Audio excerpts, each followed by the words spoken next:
seniors are the stepping stones for this program and sustained success in the program. So I like the way they're going. I like everything about this senior class, the way they put forward the effort. And, they're an example for the younger guys. And I think that's why you see the young guys so much improvement from Game 1 to Game 10 right now, because the seniors have set the tone.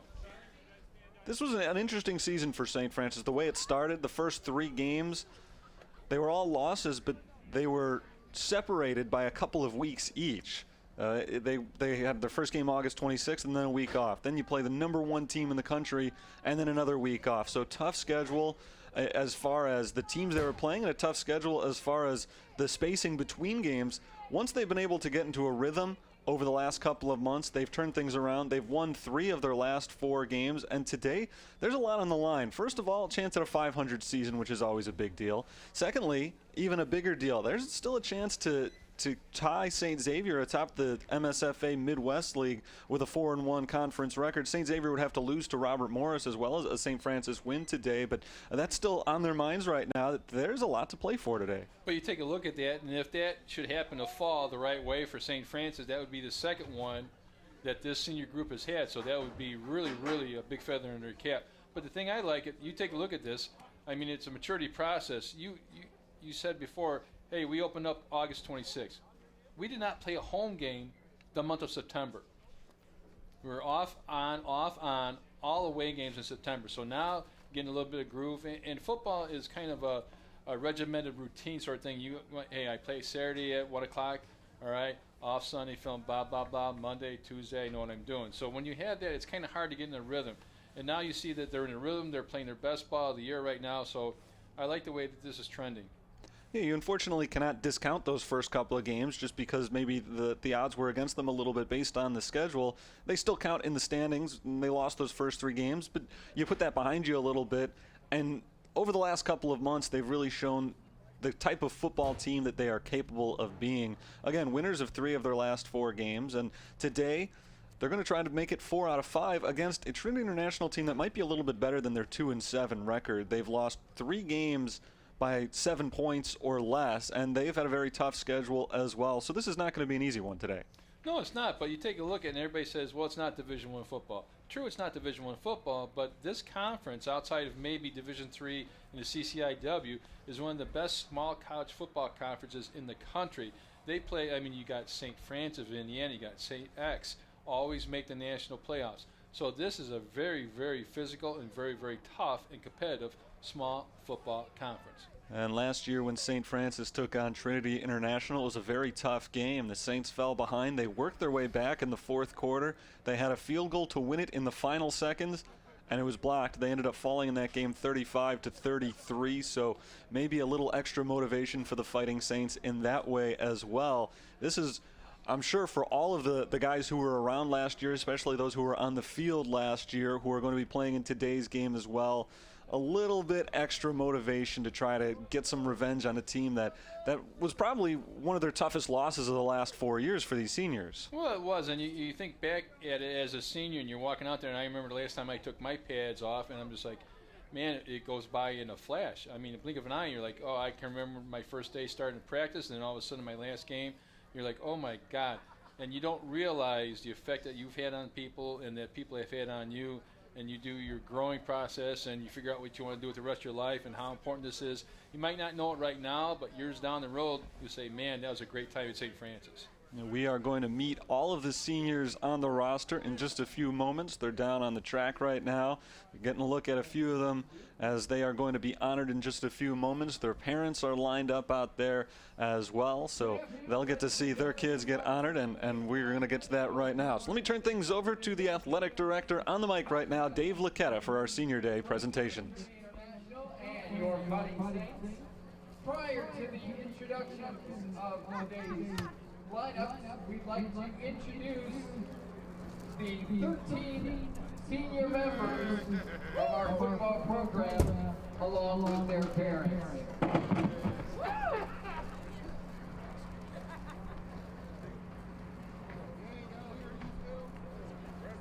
First up is Grayson Barnett, standing in for his parents are Tim and Tina Sloan.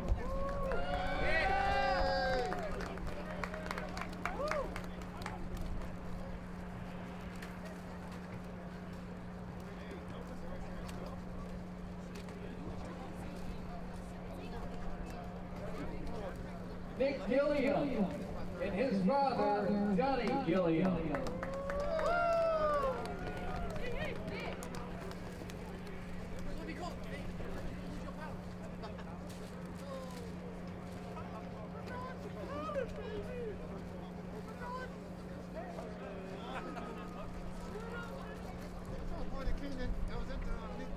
Lexus Jackson and his parents, Andrea Robinson and Andre Jackson.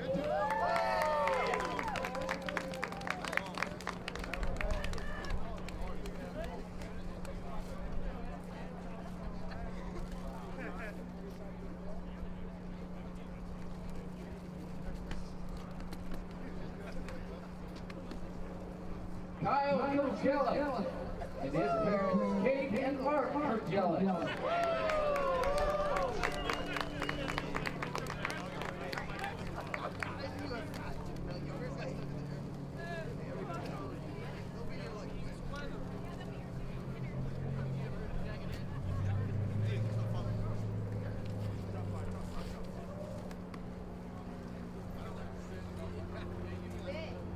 Josh McCaskill and his parents, Johnny McCaskill and John LaRocca.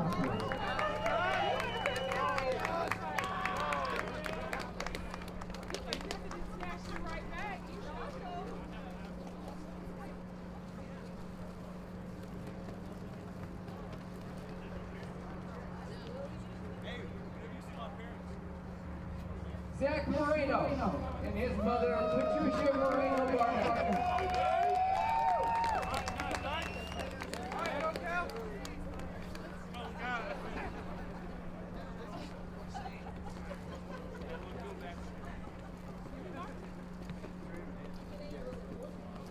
Luke Nelson and his parents, Steve and Julie Nelson.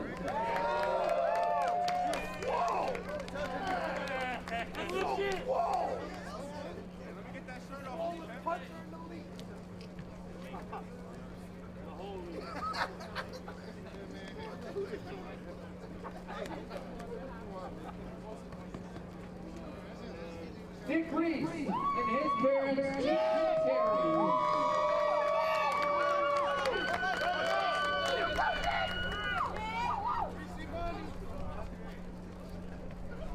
One tray, baby.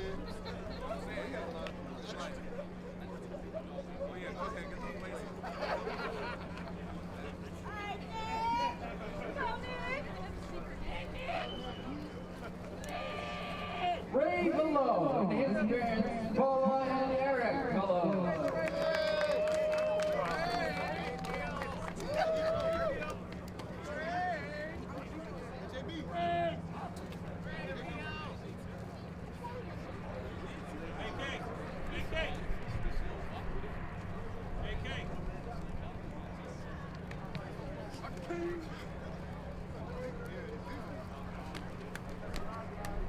Brett Walker and his parents, Steve and Michelle Walker.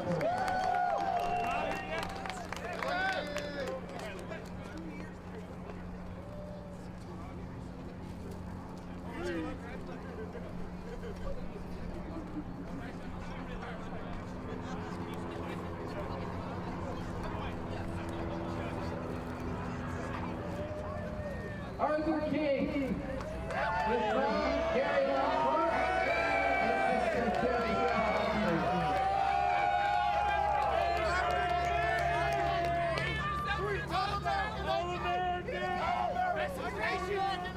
Three pick sixes. Josh Woodard and his parents, Melvin and Baylor.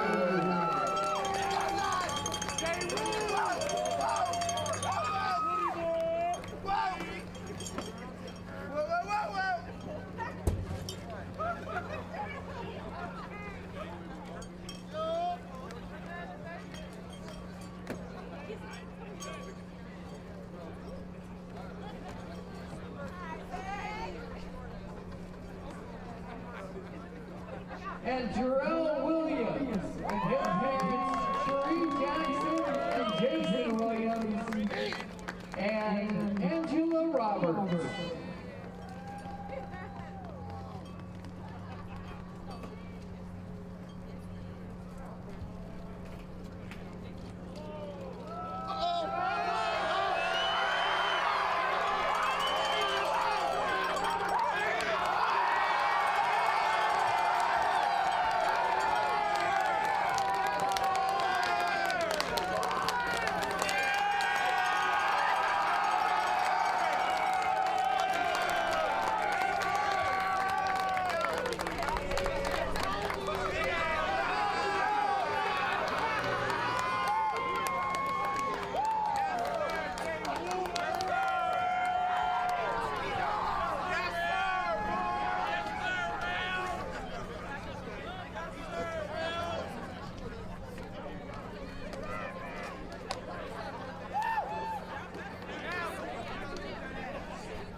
once again, let's hear it for our 13 seniors and their parents. Zach Moreno, Arthur King, Lexus Jackson, Josh Woodard, Nick Green, Josh McCaskill, Luke Nelson, Jerome Williams, Kyle Sturgill, Brett Walker, Grayson Garnett, Nick Gilliam, and Ray Below.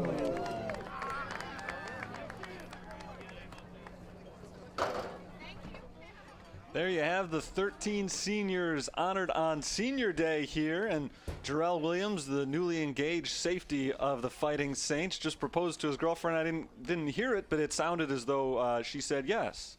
Well, you would think she would say yes, as you see a nice little class picture of the seniors out there. They definitely called an audible, didn't he? Kind of, had the parents there, did it right, had the parents there, had the girl there, had the ring right there, and I mean, man, I tell you what, that's a nice little thing that just happened right there. And let's not forget, we've got a football game coming up as well. St. Francis Fighting Saints trying to wrap up this season with a victory and finish 500 for the year. Trinity International coming in with a 2-7 record and trying to beat the Fighting Saints for the second consecutive year. We're just a few minutes away from kickoff. We're going to go to break right now, but we'll have a little bit more pregame coverage, and we'll get the national anthem for you, and we'll have the start of today's game coming up right around the corner, so stick with us. You're watching St. Francis football on the USF Sports Network.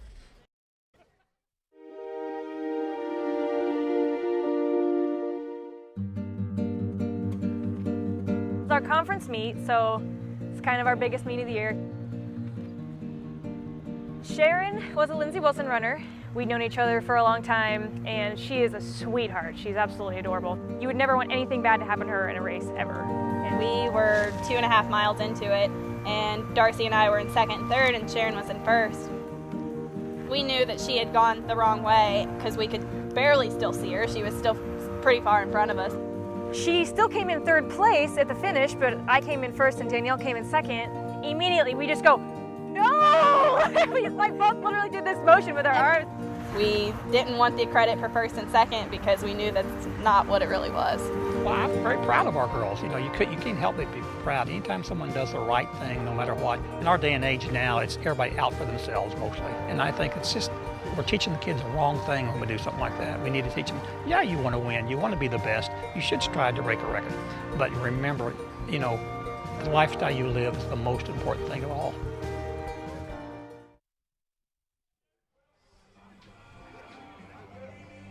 Back at ATI Field at Joliet Memorial Stadium, just a couple of minutes away from St. Francis against Trinity International. It's the final game of the 2017 season. We've already had a lot of excitement here with the Senior Day presentations just a few moments ago, and the team now getting set to take the field, and we'll have the national anthem for you as we get set to start this thing. We've talked about the defense a lot, Lee, heading into today's game. Let's talk a little bit about the offense because they've been performing well lately as well. Aaron Ellis has stepped in admirably, the junior quarterback who was not the starter at the beginning of the year. Took advantage of an injury to the starter, and he's really taken advantage of it. 7th in the country in passing efficiency right now. And really has run this offense beautifully, and he throws it pretty well. I say that every week when we do these games. I mean, he throws a nice tight spiral, puts it in stride so his receivers can catch it. But you take a look at the individual rankings for St. Francis as a whole. Listen to these numbers. Luke Nelson, 3rd in the country in punting. Arthur King, 6th in the country in passes defended. Aaron Ellis, as you said, 7th in the country in pass efficiency. Zlomi, 8th in the country in forced fumbles per game. Lexus Jackson, 8th in the country in kickoff return yards. Arthur King, 16th in the country in interceptions. And Lexus Jackson, 17th in the country in all-purpose yards. So individually, very well represented for St. Francis. A couple of those numbers really stand out. Arthur King, you mentioned 16th in interceptions. What's more than that, a couple of them have been taken to the house, including a 97-yard interception return a few weeks ago, the longest play in St. Francis history. So sometimes even the pure numbers don't tell you the whole story of just how good some of these guys have been. He's one of the seniors who will be departing after today Alexis Jackson, another one that we should mention, a senior who will depart here as the all-time leading receiver in terms of yards in St. Francis history. He's one off the all-time touchdown lead right now as well, so he could conceivably break that record today, although it's a record that's currently held by his teammate Brandon Ruffin, who's only a sophomore and will, unless something unforeseen happens over the next couple of years, probably exit this school as the all-time touchdown leader. But Alexis Jackson's got a chance to take that record today as you see the team take the field. So a lot of these seniors really are going to be leaving here with some impressive legacies. And as much as we try to put the emphasis on the seniors on senior day, we've already talked about it a few times. This is a very young team and a team with a very bright future. It does, Terry, but the thing that I like about it is the athleticism.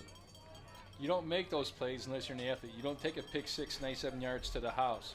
You know, you don't have the long touchdown runs. You're not seventh in the country in pass efficiency unless you're athletic. Good grasp of the offense, good grasp of the defense, and the thing that I like about St. Francis, they're only going to get better. They've taken the field. The captains have met for the coin toss, and they've gotten themselves positioned. Looks like the Fighting Saints will be kicking off to begin today's game, which is now just a few moments away from us. Fighting Saints, again, trying to finish up with a 5-5 record. No small feat, considering they started the year 0-3. It was a very tough 0-3 considering the schedule that they played, but if they can finish 5-2 over their last 7 games, it would be hard to not consider this season, at least in some way, a success. Well, it's going to be a great success. I mean, you take a look at the stick-to-itiveness. I use that phrase a lot. Just to stay with it. And Coach Curry's done a great job of keeping these guys engaged, keeping the carrot at the end of the stick for them and say, hey, come on, let's work at it. And you see it the second half of the season, the improvement in how well they've played. They've won 3 of their last 4 games, and the only loss during that stretch was by 2 points against the number 10 team in the country, St. Xavier. That was couple of weeks ago, and St. Xavier today playing Robert Morris. If Robert Morris is able to win that game over St. Xavier and St. Francis defeats Trinity International here today, the Fighting Saints would have a share of the conference title. It would be the second time in the last 3 years they were able to pull that off, if they can do it. So that's definitely something exciting for them to be looking at today as well. We're just under a minute away now from the national anthem, and then of course we'll have the opening kickoff immediately after that. So the crowd starting to buzz with the anticipation of the start of today's game, and right now we will pause for the national anthem. In the military, both in wartime and peacetime, who have served honorably for our freedom here in the United States. We take a moment to reflect on them, followed by our national anthem.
The anthem getting set to begin today's game, preceded by a moment of silence on this Veterans Day as we wrap up the MSFA Midwest season, with St. Francis against Trinity International today, along with Lee Turnbow, Terry Bonadonna on the call for this afternoon's contest.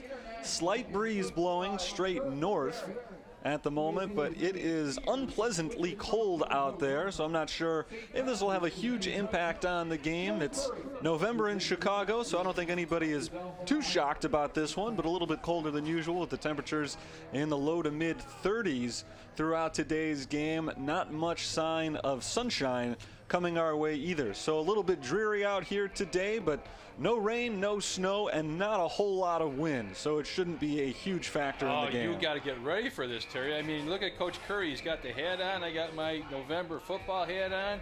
Had the little beanie on, stocking hat going. I mean, this is football. You want to play November football, so we're ready for this. The Saints will kick off first, going from right to left on your screen and kicking with the wind at their backs here in the first quarter. Trinity International will receive.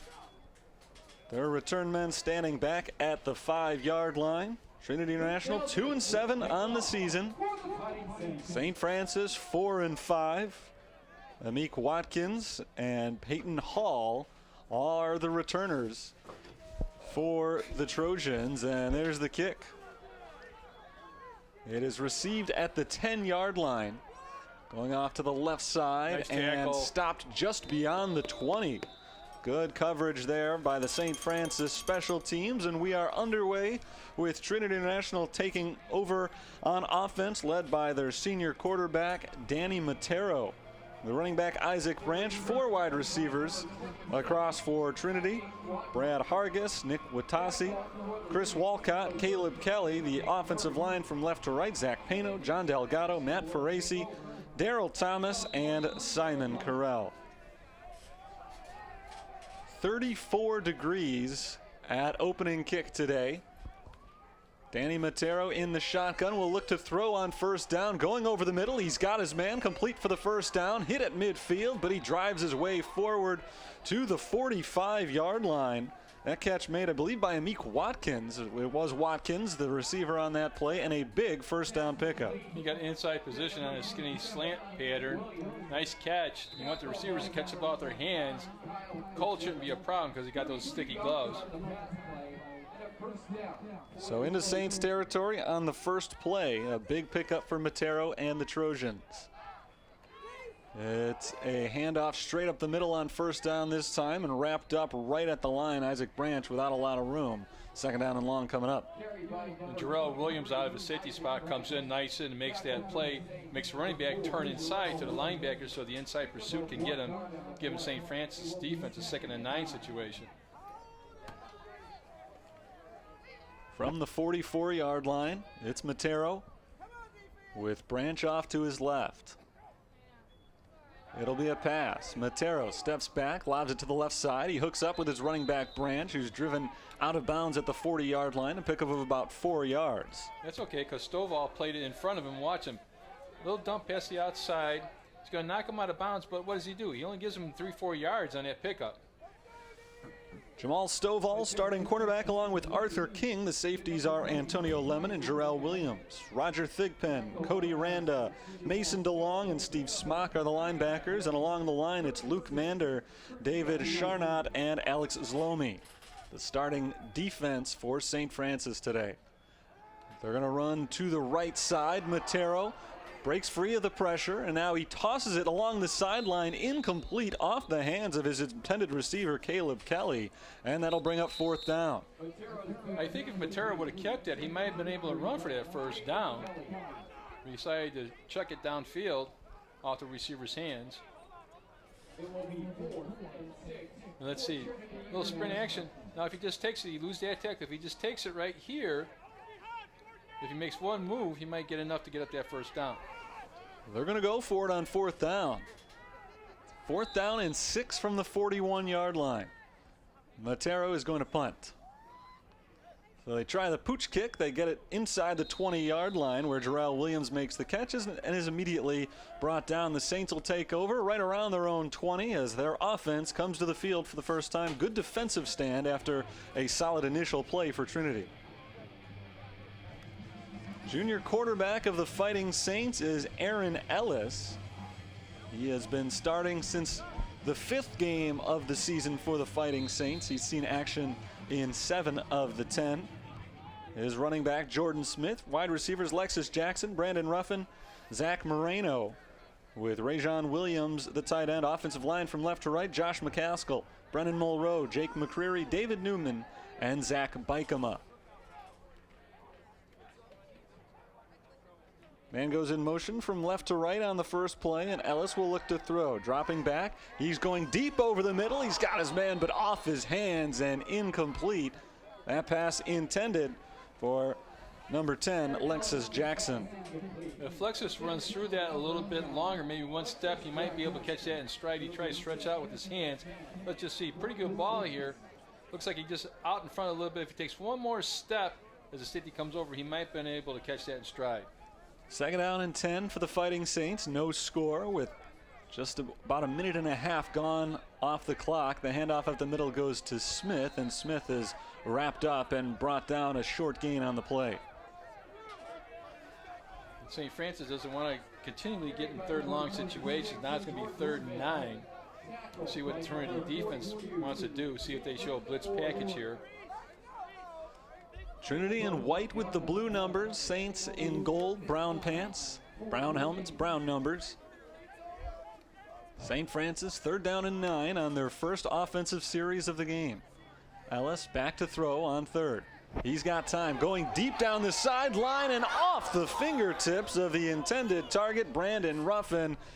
Just a little bit overthrown. It just amazes me for the whole season that the St. Francis receivers continuously get behind their defenders. Ruffin had 2 steps on his guy. You see Lexus Jackson can really do that. Zach Moreno does it all the time. And watch, Harris throws this ball, but watch where he's at. He's actually 3 steps behind the cornerback here. Just a little bit too far, but he got behind him again. Off by inches right there. That's a probable touchdown if he makes the catch. The punt is away from Nelson. It's a good one. Oh, roll, baby, roll. Bounces at the 20 and has a good St. Francis roll inside the 5-yard line, and it dies at the 3. A 77-yard punt for Luke Nelson. And Trinity International will start inside their own 5-yard line. That'll help the old punting average, won't it? It won't hurt, that's for sure. And he came in as one of the best punters in all of NAIA. And you would think with that leg, he'd get at least a look-see, bring in the train camp, and watch this. And watch, he gets a nice tight spiral. Watch it turn over. You'll see at the top, it turns over. But watch, as the nose is down, it's over the kick returner's head. And look at the bounce he gets. Hits it to 23, bounce another 20 yards. Officially a 73-yard punt off the foot of Nelson, and bad field position here for Danny Matero in the Trinity offense. Matero stands halfway deep in his own end zone. Safety, he drops the handoff. The ball is loose and just outside the end zone. Branch was able to pick it up and drop down about a half yard outside the goal line. Initially, they had contact inside the end zone. Let's see right now, as he knifes through, makes a contact. He just wiggled his way out of that, didn't he? Looked like it was an option for Matero. Decided to give it off with the defense bearing down, and a good stop.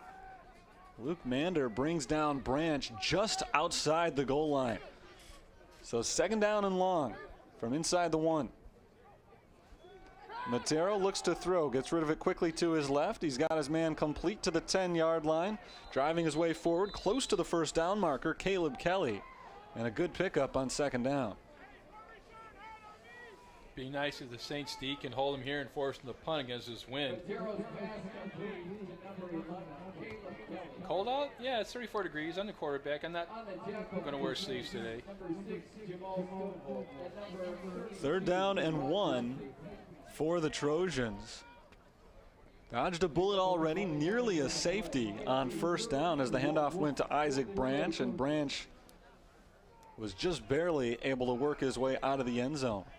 Just a quick toss to the left side. Matero able to pick up 10 on 2nd and 11. Now on 3rd and 1, it'll be a keeper Straight up the middle. Matero is stopped right at the line, and it does not look like he got what he needed for the first down. Good push by the inner defensive line for St. Francis. And they're going to mark him well short, force Trinity to punt.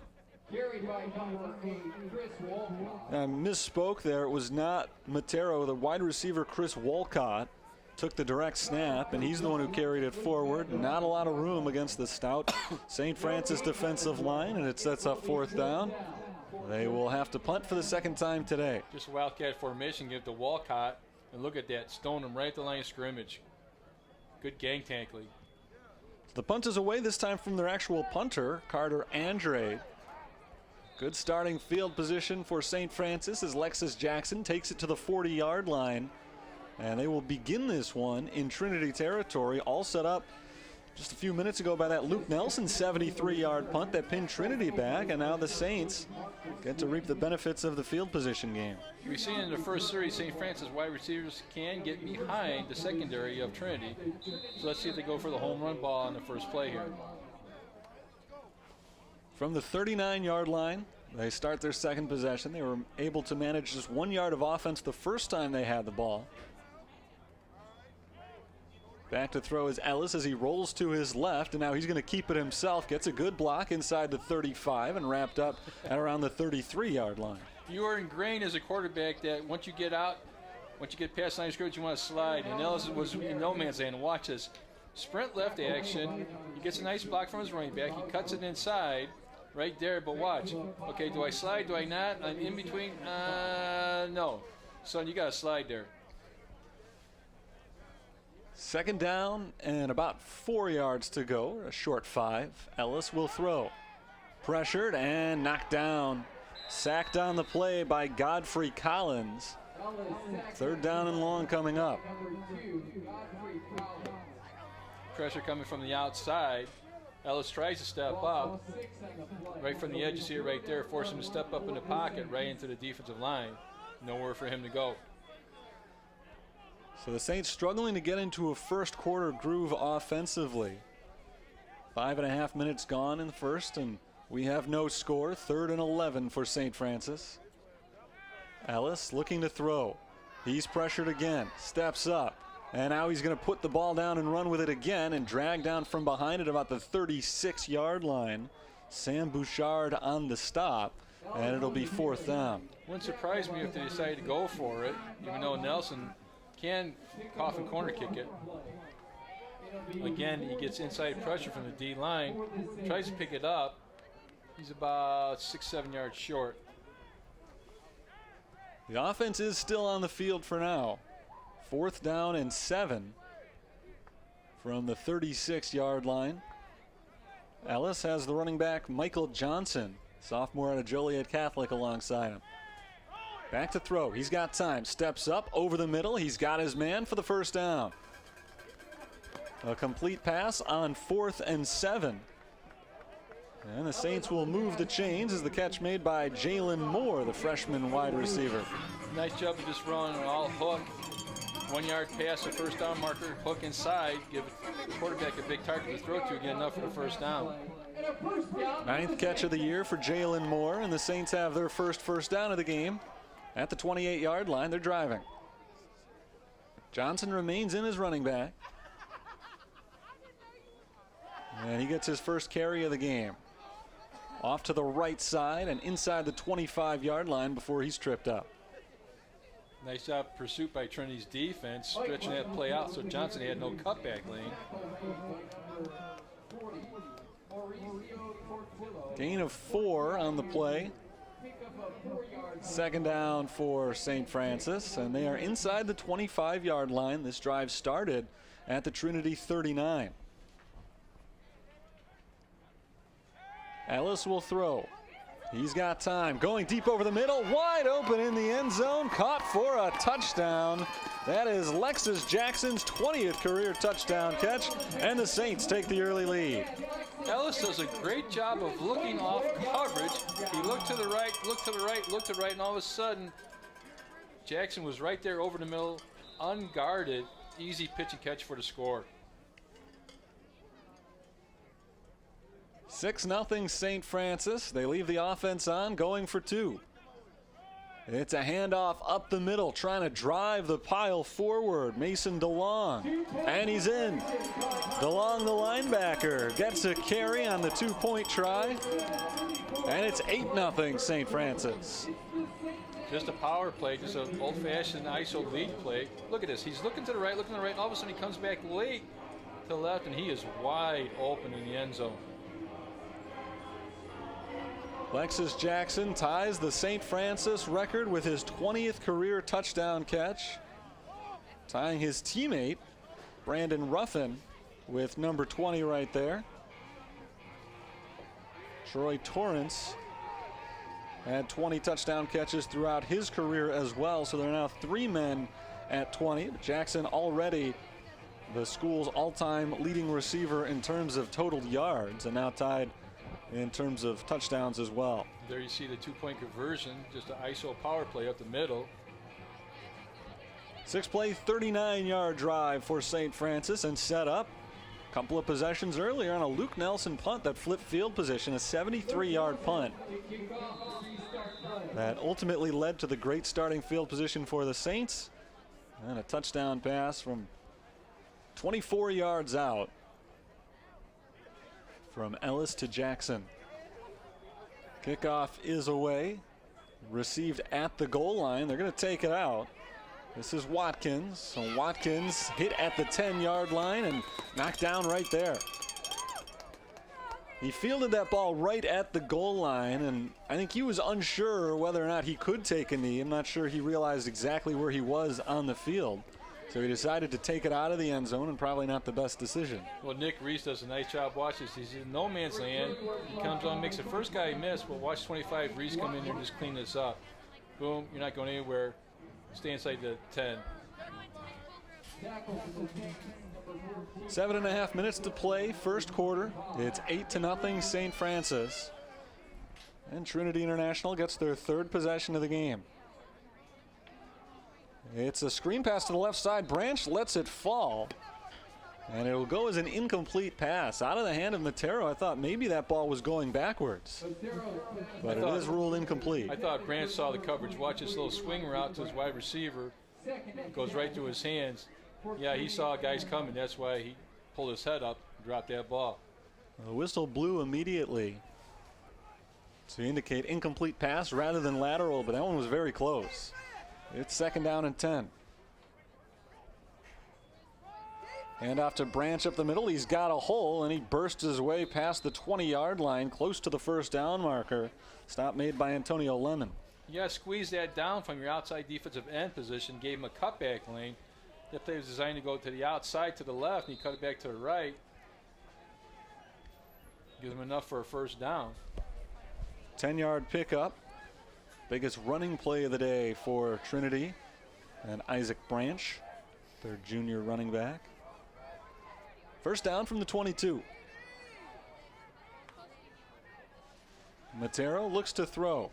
Steps up over the middle. It's caught across the 40-yard line at the 43. Catch made by Chris Walcott. And he put that right in the position because Woodard had great coverage on him, and how he got that ball in there, I'll never know. Nice pitch and catch. Watch Woodard's coverage on this. He just dumps it right in there. He's got him covered. Oh, maybe he just sticks his hand out. He can bat that down. First down from the 43. Trinity on the move. They've already advanced 32 yards on this possession. Here's the option to the right side, flipped off to Branch, and Branch across the 45-yard line, diving close to the 50. I'm sorry, that's Watkins rather than Branch. And a late flag on the play. We'll see what they call here, but you could tell out the first couple of series that Matero does not want to run the ball. He's had a couple of zone reads where he's giving it off, and that was a zone read option to the right. Instead of taking up the field, he pitches it at the soonest opportunity. Holding the call against Trinity. So cancel that 5-yard pickup. I'll back up 10 yards and repeat first down here. 6:21 to play, first quarter. An 8-point lead for St. Francis on a touchdown pass from Aaron Ellis to Lexus Jackson. So as a defender, you got to know that the quarterback does not want to run it. He's going to pitch it or give it off. So you got to play it that way. First down and 19 from the 34-yard line.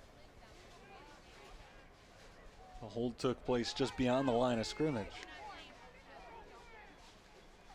It's a pitch to the right side. Branch forced out of bounds just across the 35-yard line. Malik Thurman on the stop. Closing speed of him was very good. He comes inside out for secondary position. Watch, this could be for a big play, but watch, he just comes out of nowhere, shot of a cannon, push him out of bounds. Second down and 17 after a gain of 2 on that first down play. The holding was a real killer. Matero back to throw. Steps to his right, throws in that direction, completes the pass to the 45-yard line. Tackle initially broken by Kelly and out across the 50-yard line, close to the first down marker. You have to wrap him up on initial contact. That time you try to shoulder tackle him, bounced off him. It looks like he's going to have enough for the first down. You'll see pretty good throw by Matero right here. But if you wrap him up right there, throw your arms, now you watch, he bounces off, and now he gets enough, another 5-6 yards, enough for the first down. Broke the initial tackle from Arthur King, so they pick up 17 yards on 2nd and 17. And Trinity continues to move the chains. They've been impressive on offense in this first quarter with a couple of big plays. But no points on the board yet. They're at the 47-yard line. Second time that they've been in St. Francis territory so far this afternoon. There's a handoff on first down. Big hole by Branch. Branch makes a man miss, and now he's past the secondary to the 10-yard line. Hit from behind, but he drags his way into the end zone. A touchdown for Isaac Branch on a run of 47 yards. Branch had a huge hole to run through, made a few men miss in the back level of defense, and just too much speed in the end. Bad angles by the interior part of the defense. That can't happen. He never got touched until he got to the 2-yard line. So a touchdown run for Isaac Branch, and rather than go for the tie, they'll play it straight here with the extra point attempt. It is straight through the uprights for Carter Andrade. No good, sorry. Just wide to the right side. And the Saints are on top 8-6 with 5:02 to play in the first quarter. You know, Trinity doesn't come in as an offensive juggernaut. They only average 306 yards of total offense per game. And they're only averaging 166 yards of rushing offense per game. So St. Francis got to tighten that up a little bit. And we saw that penalty, for the holding penalty, they overcame that. But Trinity comes in averaging 71 yards a game in penalties. That's kind of high. 6-play, 88-yard touchdown drive for Trinity International. The touchdown score was a 47-yard run from Isaac Branch. And one play prior to that, 2nd and 17 conversion.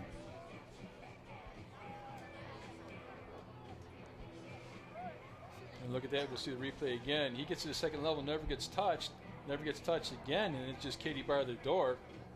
Got to take a better angle on pursuit. So St. Francis will get the ball back here, still leading by 2. The difference in the game right now, a 2-point conversion run for Mason DeLong.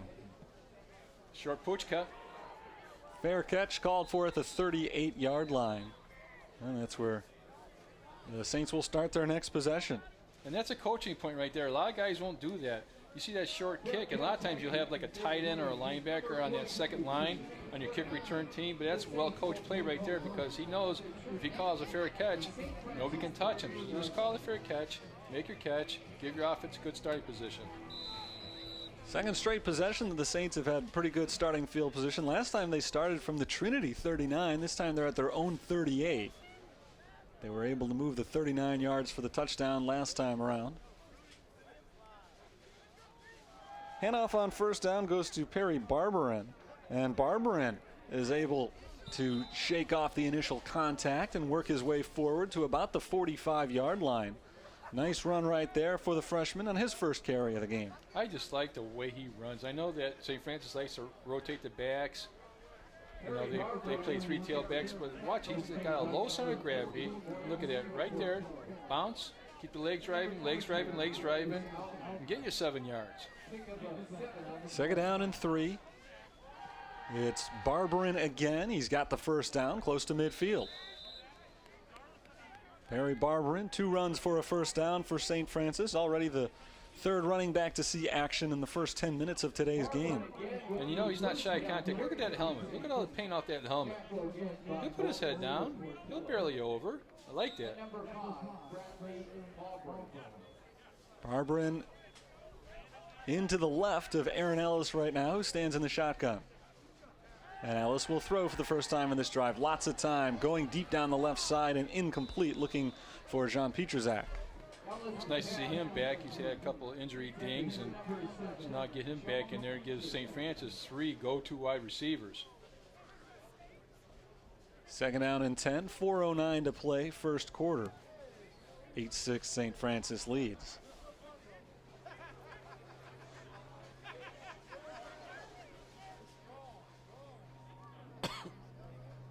Ellis has got Barberin immediately behind him. 1 receiver on either side of the line, and it's going to be a pass.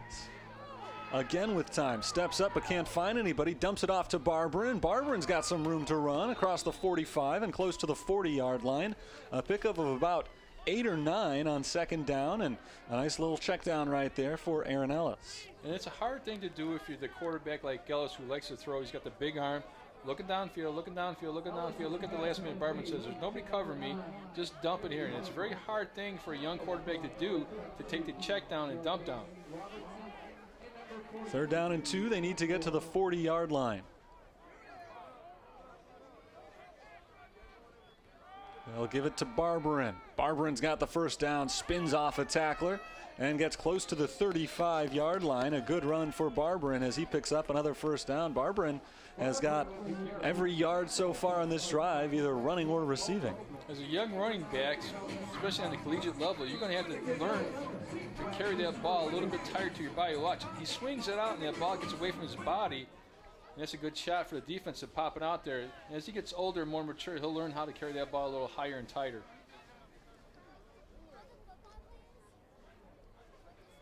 Ellis to throw on first down. Over the middle, he's got Ruffin, and Ruffin hauls it in across the 15-yard line. A big pickup for St. Francis down into the end zone. Nice route by Ruffin, knowing where the second level was on the defense and curling inside of that in front of the safety level and giving his receiver or giving his quarterback a big target to throw. Watch, he gets right behind the second level right there in front of the secondary and makes that reception. First down from the 18.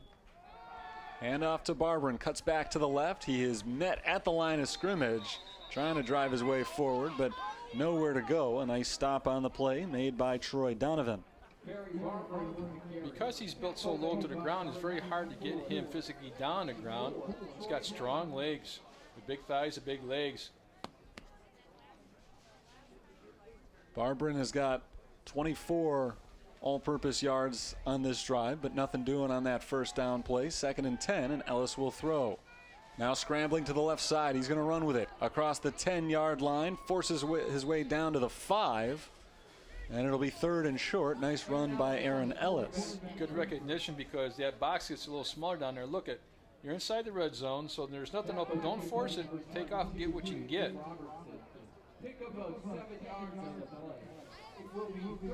Third down for the Fighting Saints, under 2 minutes to play in the first quarter. Johnson checks back in at running back. He stands to the left of Ellis. 3 receivers off on the right side, including Ray Velo and Jalen Moore. It's a pitch to Johnson going left. Johnson inside the 5, diving into the end zone, touchdown. Michael Johnson picks up the touchdown. And the Saints score again. Good call by St. Francis offense. Watch, they bring pressure to his right side. Quick pitch to Johnson. He's got the speed to get to the corner. St. Francis again with an 8-point lead. And they'll go for 2 again here. DeLong ran it in last time. Starting linebacker in at tailback again on this play. And he'll get the carry again, trying to run off the tackle, but he is knocked down in the backfield and unsuccessful on the 2-point attempt this time around. Okay, they're going to say right now, coming off the sideline, they say, okay, we gave you the first one, you made it. Now you probably lobbied to get the second one, so you didn't get it. So that's the end of your day right there, running the ball, son. Well, 1 for 2. They're at 14. Oh, there you go. 8-point lead on Trinity International. 1:29 to play, first quarter. And the offense is starting to get on a roll for St. Francis after a little bit of a slow start. We've seen touchdowns on each of the last 3 possessions, 2 for St. Francis, 1 for Trinity International, and the Saints will kick off again right here. Did you see that? Look at him. He's lobbying again. He's hey, coach, you know, I know I didn't make that second one, but I made the first one, so just keep that in the back of your mind that, I could score. Well, we see the Saints rotating their 3 running backs. Why not number 4? Redshirt freshman linebacker Mason DeLong, who converted on the 2-point attempt earlier. Not this time, but Michael Johnson did convert with a touchdown run.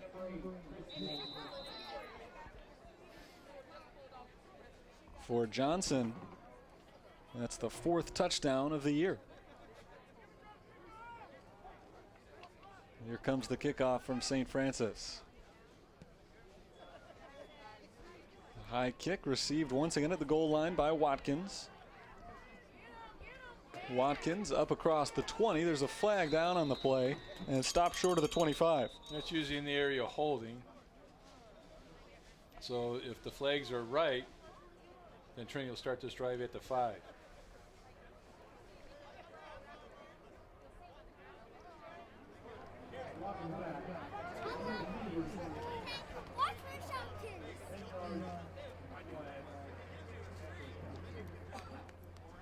So it is against Trinity International. It's going to back them up with 1:23 remaining in the first quarter. They will start their drive, and tough field position for the second time today. They'll be starting inside the 10-yard line. Started a drive earlier at the 3. This one will begin at the 5.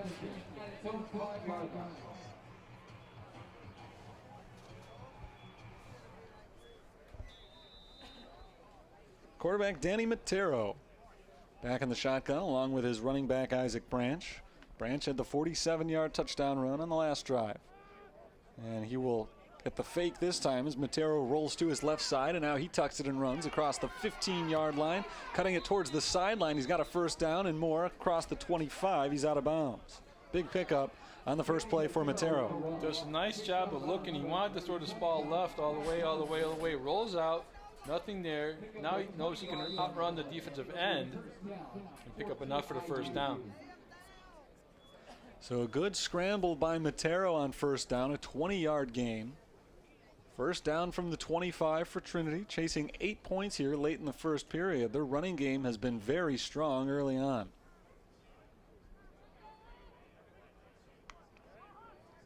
Watkins in motion. Matero takes the snap. Hands it off nice to play. Branch, and Branch met at the line, tried to leap over the defender, but tackled for a short loss. St. Francis showed all-out blitz that time, filled all the gaps. And if Trinity's got an audible system, they could have checked off to a quick hitter, maybe a tight end dump pass.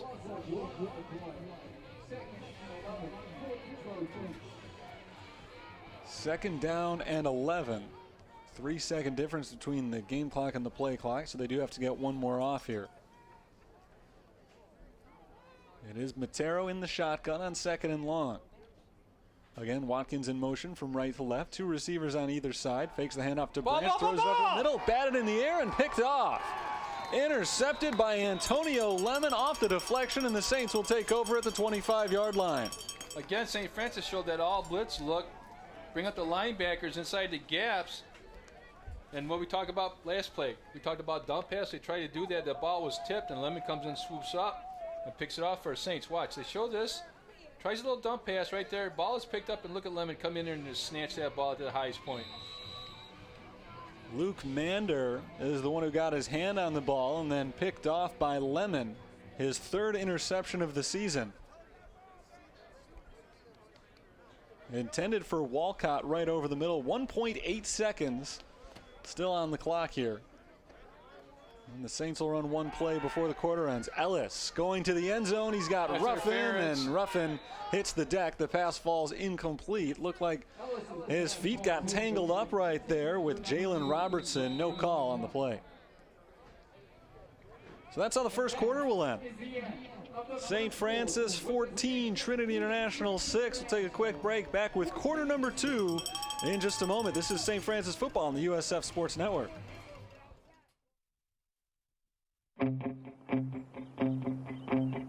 There's a call to be answered. Time is still on your side. The pads still feel good.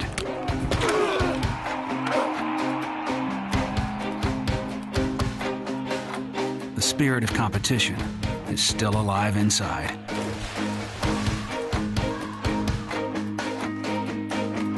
The desire still drives. A new team welcomes you and challenges you.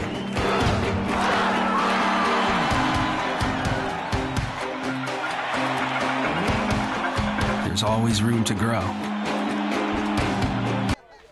Second down for St. Francis as we open the second quarter. It's a handoff on second down to Smith, who runs up the middle across the 20-yard line, setting up third and short. A nice run for Jordan Smith. St. Francis leads Trinity International 14-6. The Trojans actually moved the ball pretty well in the first quarter, but a late interception put St. Francis in scoring position and trying to take a 2-possession lead now. Third down and 4. Ellis rolls to his right, looking to throw that direction. He's got Lexus Jackson, who's pushed out of bounds at the 10-yard line. First down. Knew exactly where he was at in the field. He stayed inbounds. The sideline watch. This gives him a big target. Ellis, he's hugging the sideline, Look at this. Yep, 2 feet inside. Get to the 10. First down, Saints.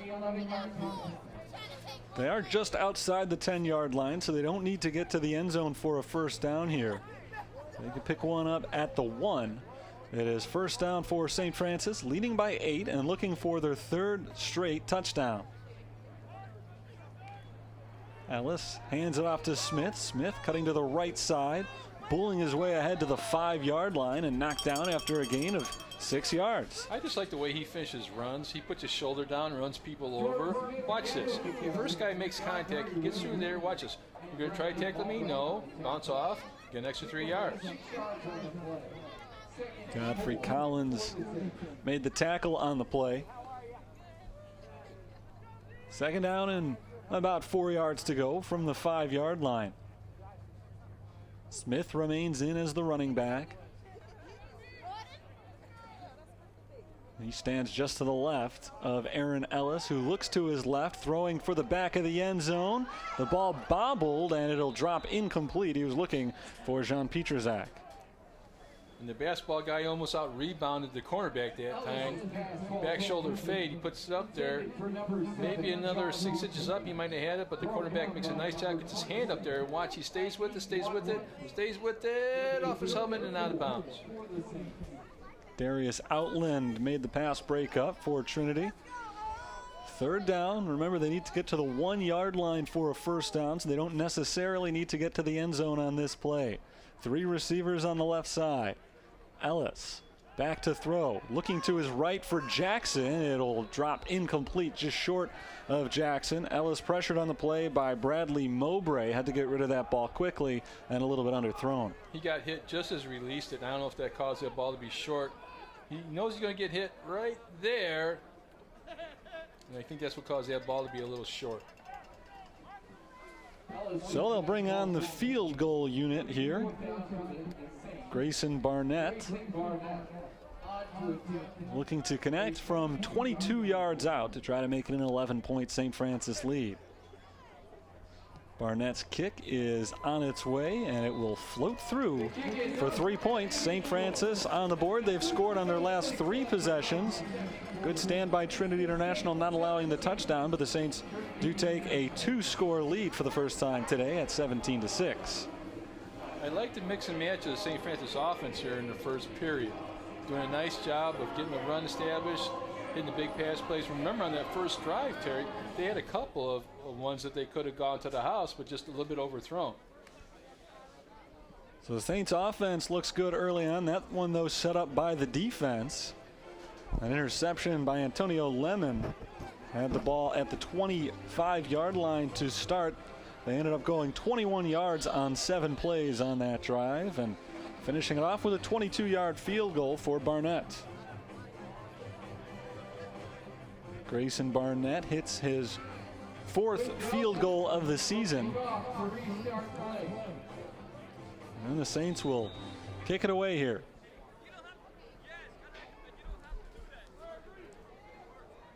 Watkins and Walcott, the return man back for Trinity. It's a short kick. Walcott will field it at the 20-yard line, come down the sideline, and he's tripped up by Jarrell Williams just shy of the 30.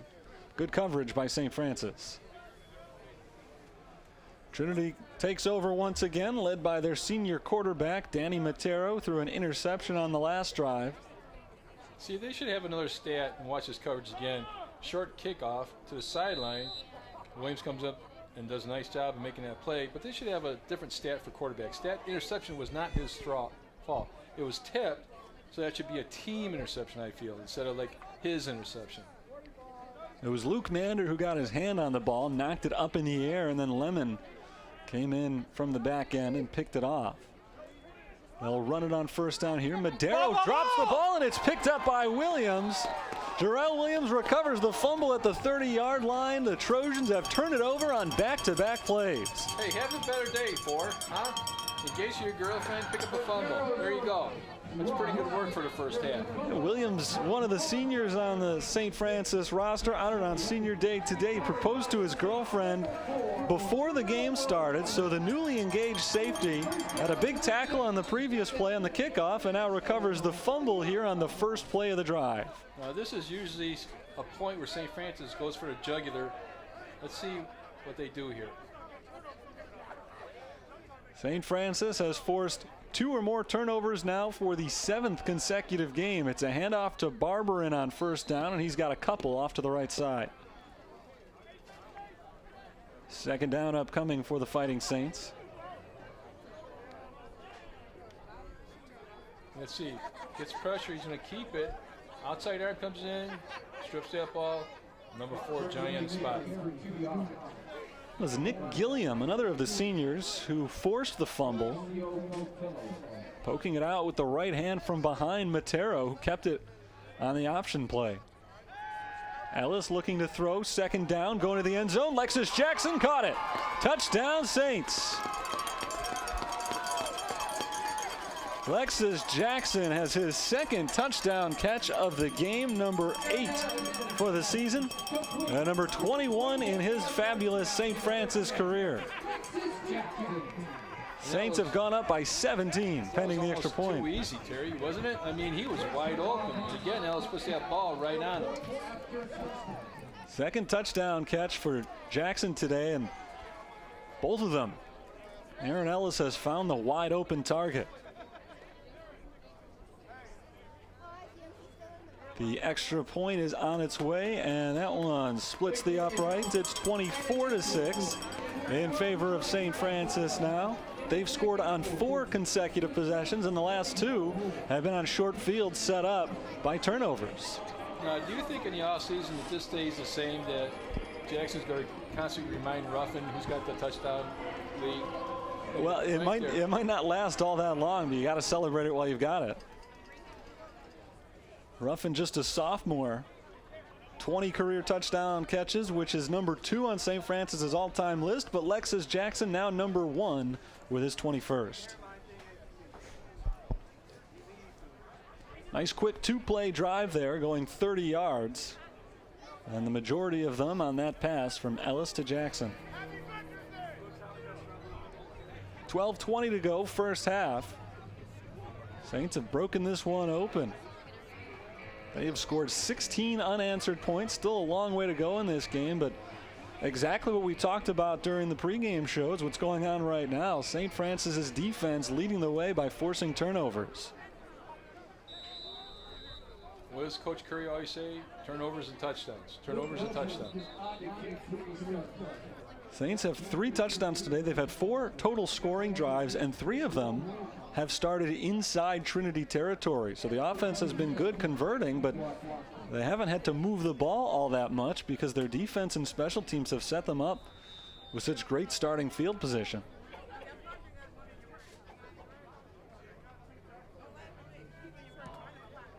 Luke Nelson sends the kickoff away. Another high short kick. It's bobbled at the 25-yard line. The ball is loose, and St. Francis may have this one.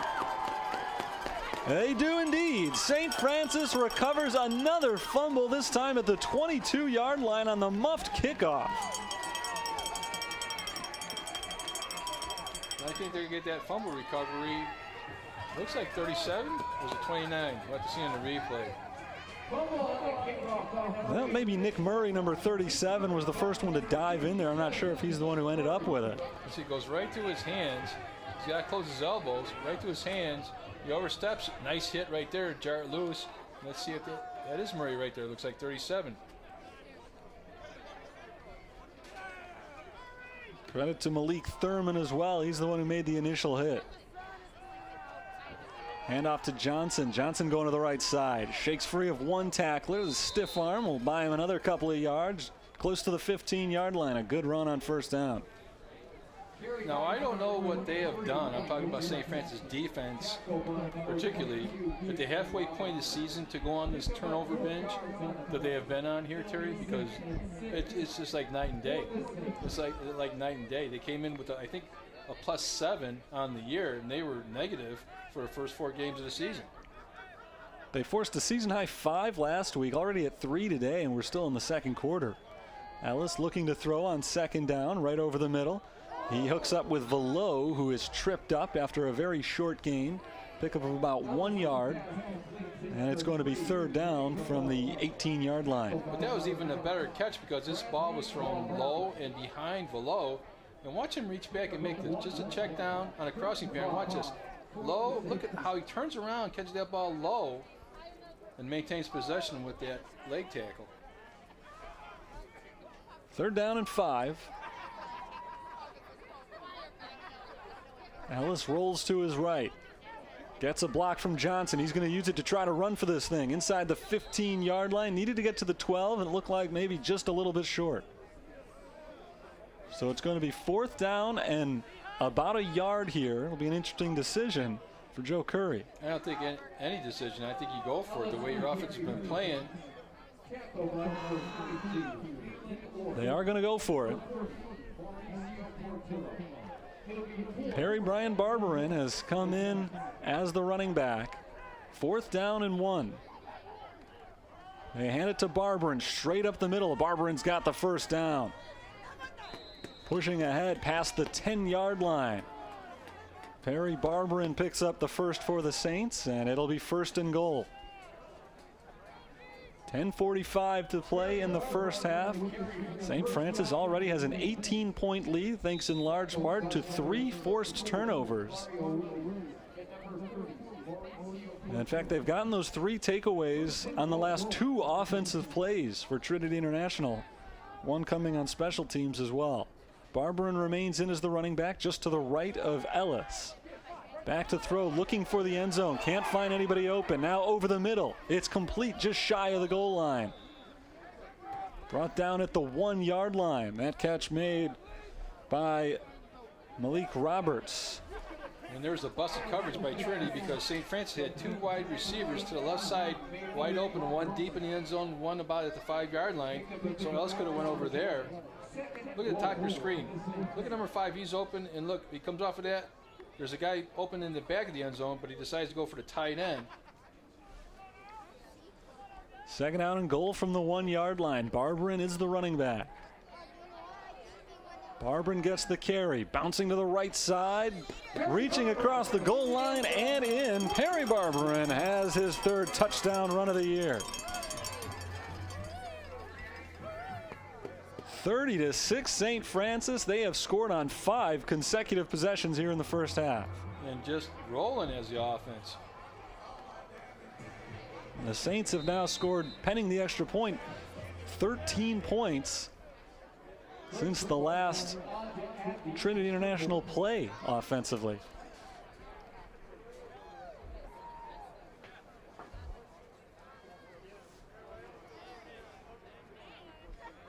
The extra point on its way and in. And another quick drive for St. Francis. 6 plays, 23 yards.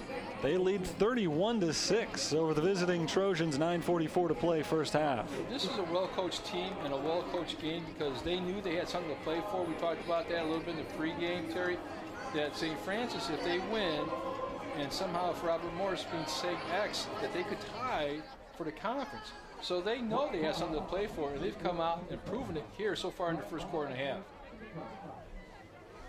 They have really looked like a team on a mission.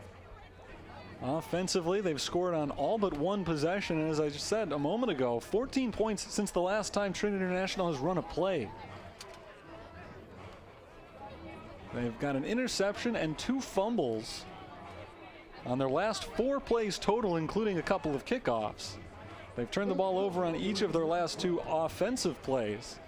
And St. Francis will try to keep the pressure on here as they get set to kick away again.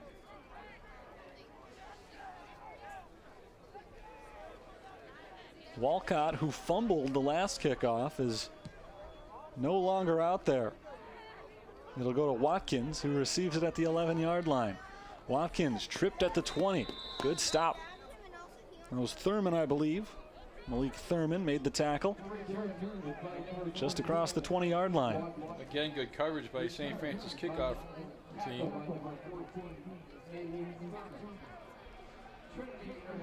That was Jabal White who was out there on the other side. If the kick had gone in that direction, Walcott, remember, muffed the last one. Walcott's been involved in a couple of the turnovers. He was the intended receiver on the interception thrown by Matero earlier, though the ball never quite reached him. It was deflected. They've turned it over on their last 2 offensive plays. This time a handoff up the middle to Branch. Branch breaks a tackle, and he drives his way all the way down to the 40-yard line. A big first down pickup. Well, when they've held onto the ball, Trinity's actually moved it pretty well today. Your defensive line's got to play lower in the pad level, so we can't sit there and get to the second level. Good job by Thurman with pursuit, running that play down from behind. We got to squeeze those gaps down. First down from the 40-yard line. Branch, the running back, moves from the left side of his quarterback to the right. Matero will look to throw. Going over the middle, it's dropped. Looking for Brad Hargis, in and out of his hands. Second down coming up. St. Francis usually plays a 3-man defensive line on their base front. That time they brought another 4 guys up there, so they had 7 guys within 1 yard of the line of scrimmage, looking like an all-blitz attack. You don't know who's going to drop off, if they're going to zone blitz out of that. Only leaving 4 guys back. Sun is starting to show itself a little bit on this chilly November afternoon. Oh, it's nice weather. It's football weather, Terry. Come on. I'm not complaining. 34 degrees at opening kick. Perhaps a little warmer now that the sun is out. Hand off to Branch going to the right side. He's driven backwards and the ball is loose. St. Francis has it again. The 4th takeaway here in the second quarter for the Fighting Saints. Make that the 3rd of the second quarter, the 4th of the first half. Nick Gillian comes out of that pile with that ball, the junior. Do you think that at the National Coaches Convention, they're going to ask Coach Curry to speak about how to create turnovers? You know, when you go to these conventions, you say, hey, who's talking on offensive line, who's talking on this, who's talking on that? Hey, Coach Curry, could you come in and speak to how you cause turnovers? 9 in the last 3 halves of football. 9 takeaways for the St. Francis D. Ellis back to throw, pressured, and he is brought down. Sacked on the play by Mauricio Portillo. And a loss of a couple yards on first down for St. Francis. That last fumble, Branch was bottled up in the backfield, just driven backwards, and the ball came out late. A couple of Trinity players were looking for a whistle, calling the play dead, but it never came. Second and about 15, it's a handoff. And about the 40-yard line is where Jordan Smith is stopped. 3rd and long. St. Francis is not a real big screen team. You know, invite the defensive lineman in and run screen right or left or even a middle screen. They're more of a throw down the field football team. 3rd down, 12 yards to go from the 40. Another drive starting in Trinity territory for the Fighting Saints. Ellis back to throw, steps up in the pocket, going deep. He's got Velo at the 10-yard line, sliding, but he can't make the catch. And it'll bring up 4th down. Well, that time he had to slide to give himself a little bit of an area to catch that ball. Pretty good throw right here by Ellis. And watch, he had to slide between the safety and the cornerback and just hit the ground as he tried to reel it in. So for just the 2nd time today, Luke Nelson will be called on to punt. His first one went 73 yards. I don't think this one's going to go quite that far. Punting from the 40-yard line.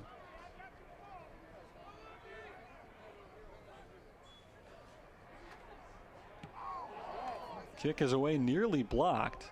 It rolls inside the 10-yard line, and it'll die right around the 6. So another good punt from Nelson, and another poor field position for Trinity International to work with. And they're going to get first touch and hit a St. Francis defender. It looks like around 11 or 12-yard line, so that's where Trinity's going to start this drive.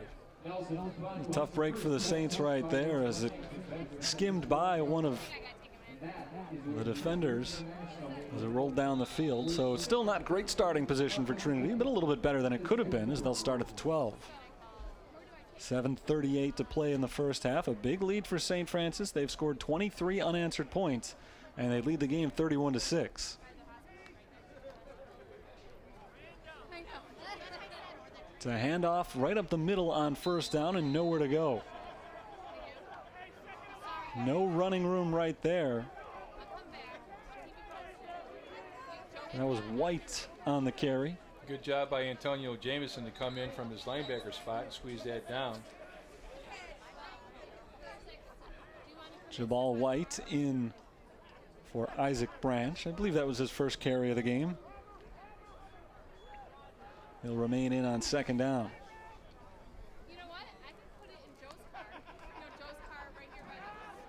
Quick pass to the right side, deflected and knocked down. That was Mander again, same guy who got the deflection on the interception earlier in the game. Similar play right there. Nobody able to come in to pick it off, but it is going to be 3rd and long. But you take a look at the evolution of the passing game and what they teach defensive line. You know you're not going to be able to get there because there's no steps, so what they teach you to do, get your hands up in the passing lane so you can bat that ball down.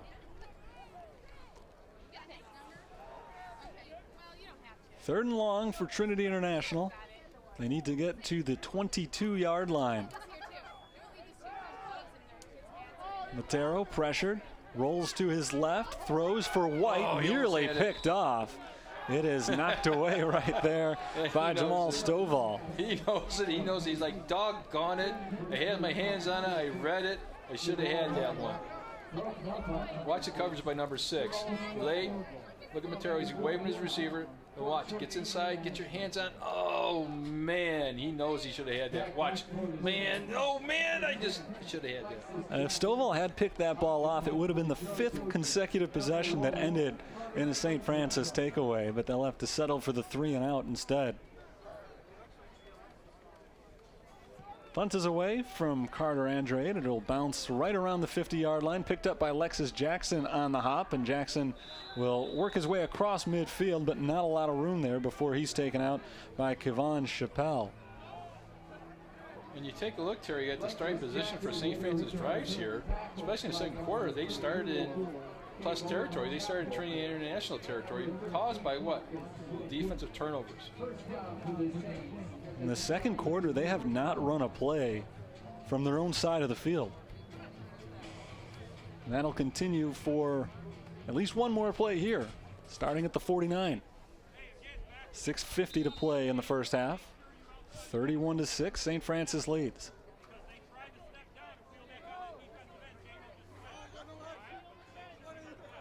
A handoff to Barbarin. Barbarin hit behind the line of scrimmage and brought down by Portillo. No gain on the play. Second down and 10 coming up. Too much penetration right there from the outside in. And usually you don't block that guy because you think that the running back can get through the hole before he has an opportunity to squeeze that play down.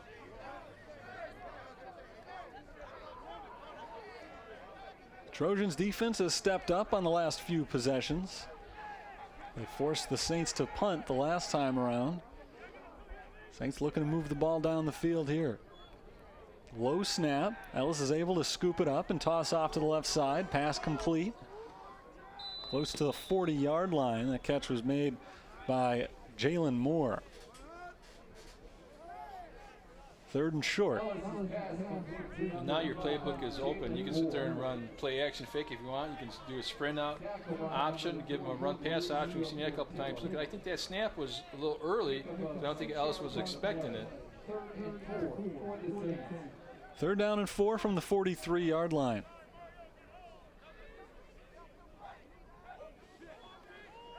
Hand off to Barberin. Barberin lowers his shoulder and pushes ahead to the first down marker, and he's got it by about a yard. They'll move the chains. 42-yard line, make that the 37-yard line. St. Francis has a fresh set of downs here. Watch how he keeps his legs churning, and after contact, he gets 3-4 yards. They'll give it to Barberin again, this time nowhere to go, though he does break free of the initial tackler just to get back to the line of scrimmage. Nice effort by Barberin for the no gain. It's Mauricio Portillo again breaking through. He did all he could just to get back to the line of scrimmage. Second and 10 from the 37-yard line. Clock ticks down under 5 minutes to play in the first half. Saints taking their time on this possession with a big 25-point lead already.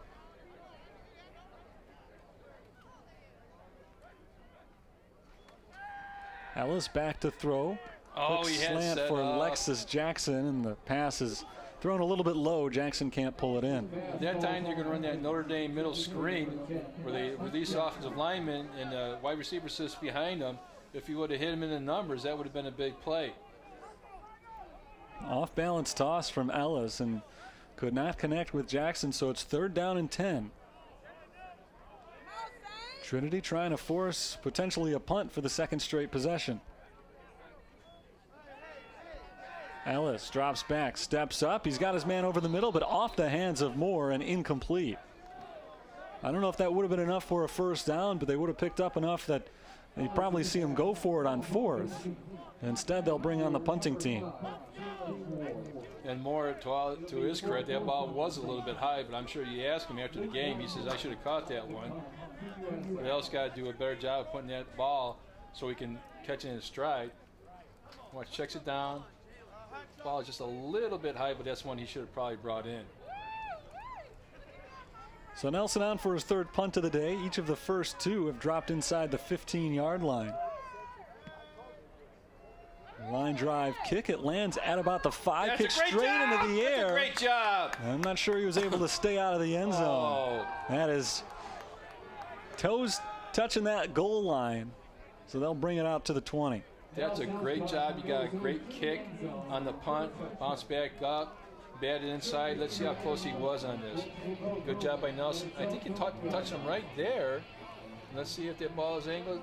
Oh, yeah, he's right in the line. Yep, good call. Toes are on the line. So it's a touchback, just barely. 4:17 to go, first half. Big lead for the Saints. Trinity trying to get some more points on the board before intermission. Matero back to throw. He's pressured. Scrambles straight ahead. He'll get back to the line of scrimmage, but no further.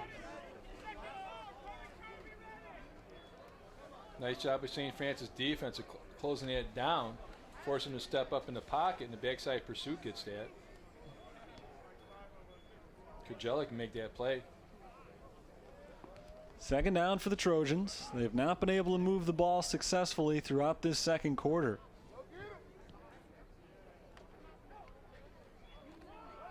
Fakes the handoff to Branch. He flips it to Watkins on the left side. Watkins gets a block across the 30-yard line, delivers a stiff arm, and gets across the 35, forced out of bounds at the 37-yard line. Nice run for Watkins. They have to do a better job of getting outside pursuit from for the pitch man. That time closed in on the quarterback. He pitched out. There's nobody on the outside. So a first down for Trinity. They're at the 37-yard line. Matero looks to throw. He finds Branch, and Branch tripped up by Stovall immediately after making the catch. A short gain on the play. Completed pass for about 2 yards. It's second down. Clock runs down to 3 minutes. Fakes the handoff to Branch. Matero will keep it, and he's got a lot of room to run across midfield. Matero racing to the outside, and he's out of bounds across the 40-yard line. A big pickup for Danny Matero. Gap integrity, you got to have somebody who sets the edge that doesn't allow the quarterback to roll to that side, unencumbered to the sideline. They're at the 37-yard line now of St. Francis. For the first time in a little while, Trinity International is really on the move here. Matero to throw. Going over the middle, he's got Watkins, and Watkins makes the catch inside the 10-yard line. Matero off his back foot, kind of threw up a jump ball, and Watkins was able to make the play. Does a nice job of coming back inside for that football. Trinity all of a sudden is marching. Trying to tighten this thing up before halftime. First and goal from the 8-yard line. And the whistle blows. We've got a timeout called by St. Francis. 2 minutes, 20 seconds remaining on the clock. Saints have a hefty 25-point lead. But Trinity International trying to get another touchdown on the board before halftime. They turned the ball over on 4 consecutive possessions. But now they are looking a lot more sharp offensively. A couple of big plays, a run for Matero, and then a throw from Matero to Watson, and they're knocking on the door. Just a couple of defensive breakdowns in this series for St. Francis defense. You allow Matero to roll to the right side, and get a nice gain, and then that's a nice catch by the wide receiver for Trinity. Meek Watkins having a nice drive here. He had that big catch. He had a run a little while ago for a first down as well. So it's really been Matero and Watkins who have set up this whole drive for the Trojans. They scored a touchdown earlier on a 47-yard run for Isaac Branch. And now a chance to get on the board for the second time. They've got first down and goal from the 8-yard line. Coming out of the timeout, Branch in the backfield alongside Matero. Play call coming in from the Trinity sideline.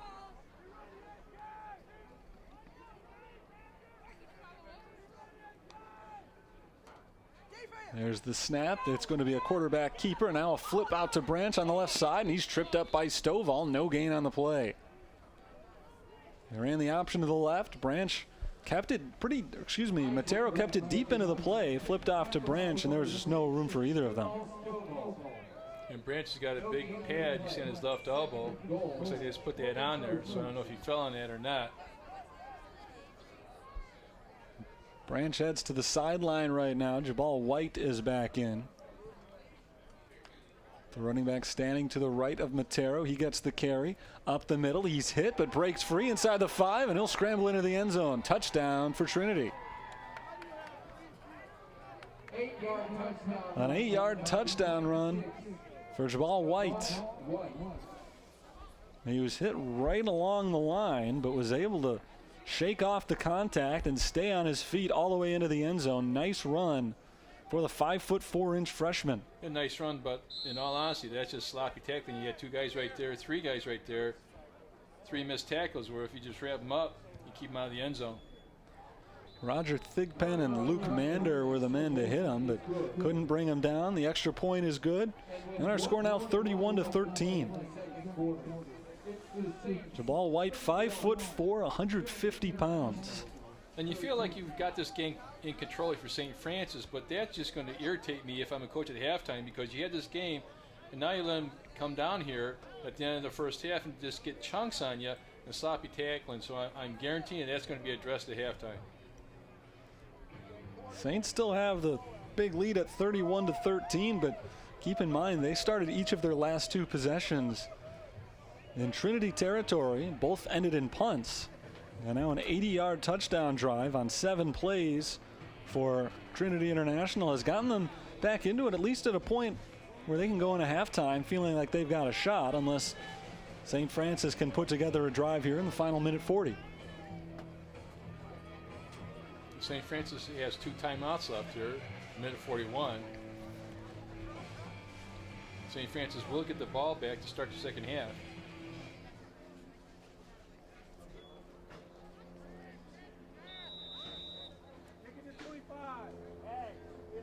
Ball is set by Carter Andrade, and here comes the kick.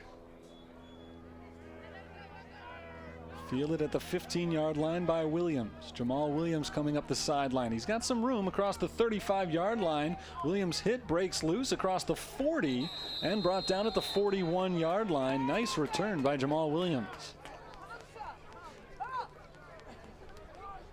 So Aaron Ellis will lead the troops back out onto the field. This is going to be the first play of the entire second quarter that the Saints are running from their own territory.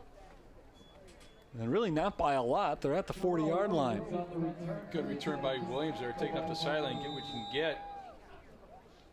Yeah, they're in their own territory, but they're at the 40 here, Terry. They have dominated field position, and mostly because of all the takeaways from their defense. 4 of them in the first half. 3 running backs in along Ellis, and he'll hand it off to Jalen Moore. Moore's got room along the sideline, trying to cut it back to the midfield, and he's tripped up by Carson Kidd, but a big run for Jalen Moore across the 35 to the 33-yard line, a gain of 27. Nice blocks, nice speed. You see, that's why I get excited. You see the athletic ability of some of these younger players by the Saints. Jalen Moore, one of a lot of freshmen who are contributing to this team. Ellis to throw. Can't find anybody. He's pressured from behind. The ball knocked out of his hands. That is a forward pass, and it'll drop incomplete. But he's got to have a clock in the back of his head. He knows, or he should know, that he doesn't have that much time. Watch, 1001, 1002, 1003. He's running. He's got to know that there's a guy closing in on him. His arm was hit as he dropped it back, but he was able to force that arm forward as the ball came loose, so it's not a fumble. Now looking to pass on second down, throws along the sideline and hooks up with Velo, who makes the catch inside the 30-yard line, a short gain. And now a timeout call. 59 seconds showing on the clock. Well, I think there's a little confusion about whether the clock is still winding or they're going to call it out of bounds, and that's what Coach Curry wants to get clear. Still got a minute left to go, so you don't have to call a timeout here if you don't want to. Well, they did rule him out of bounds, so no need for the timeout. 3rd down and 6. Ellis throws to his right. He's got Lexus Jackson. First down for Jackson. Up the middle and upended at the 15-yard line. A first down catch for Lexus Jackson. You don't have to spike it. You got to let the chain set, then the clock will start. Plenty of time here for St. Francis. First down from the 15-yard line. Ellis throwing to his right. He's got Velo drilled from behind at the 5-yard line. A hard hit, but he makes the catch just shy of the first down marker. No, he's going to have to come out a little bit because I don't know if he got the air knocked out of him a little bit, but that's a nice job of keeping control of that football when you get that hit. The big hit came in from Jalen Robertson. 2nd and 1, 35 seconds and counting. Ellis still taking his time. They're at the 5-yard line. It's a flip to Johnson on the left side. Johnson cuts it back towards the end zone. There's a flag down. He's in, but we'll wait to see what the flag is. That's a late flag, and I think they're going to get us for either illegal block in the back or holding.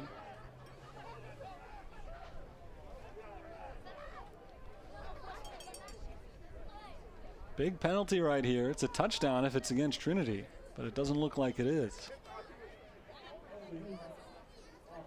Let's see if we can pick it up on the replay if we can get one.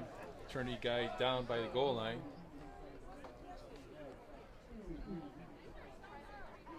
So it is a hold against St. Francis with just 24 seconds left in the first half.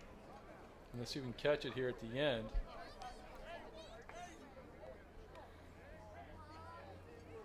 Quick little pitch to Johnson. There's not a hold.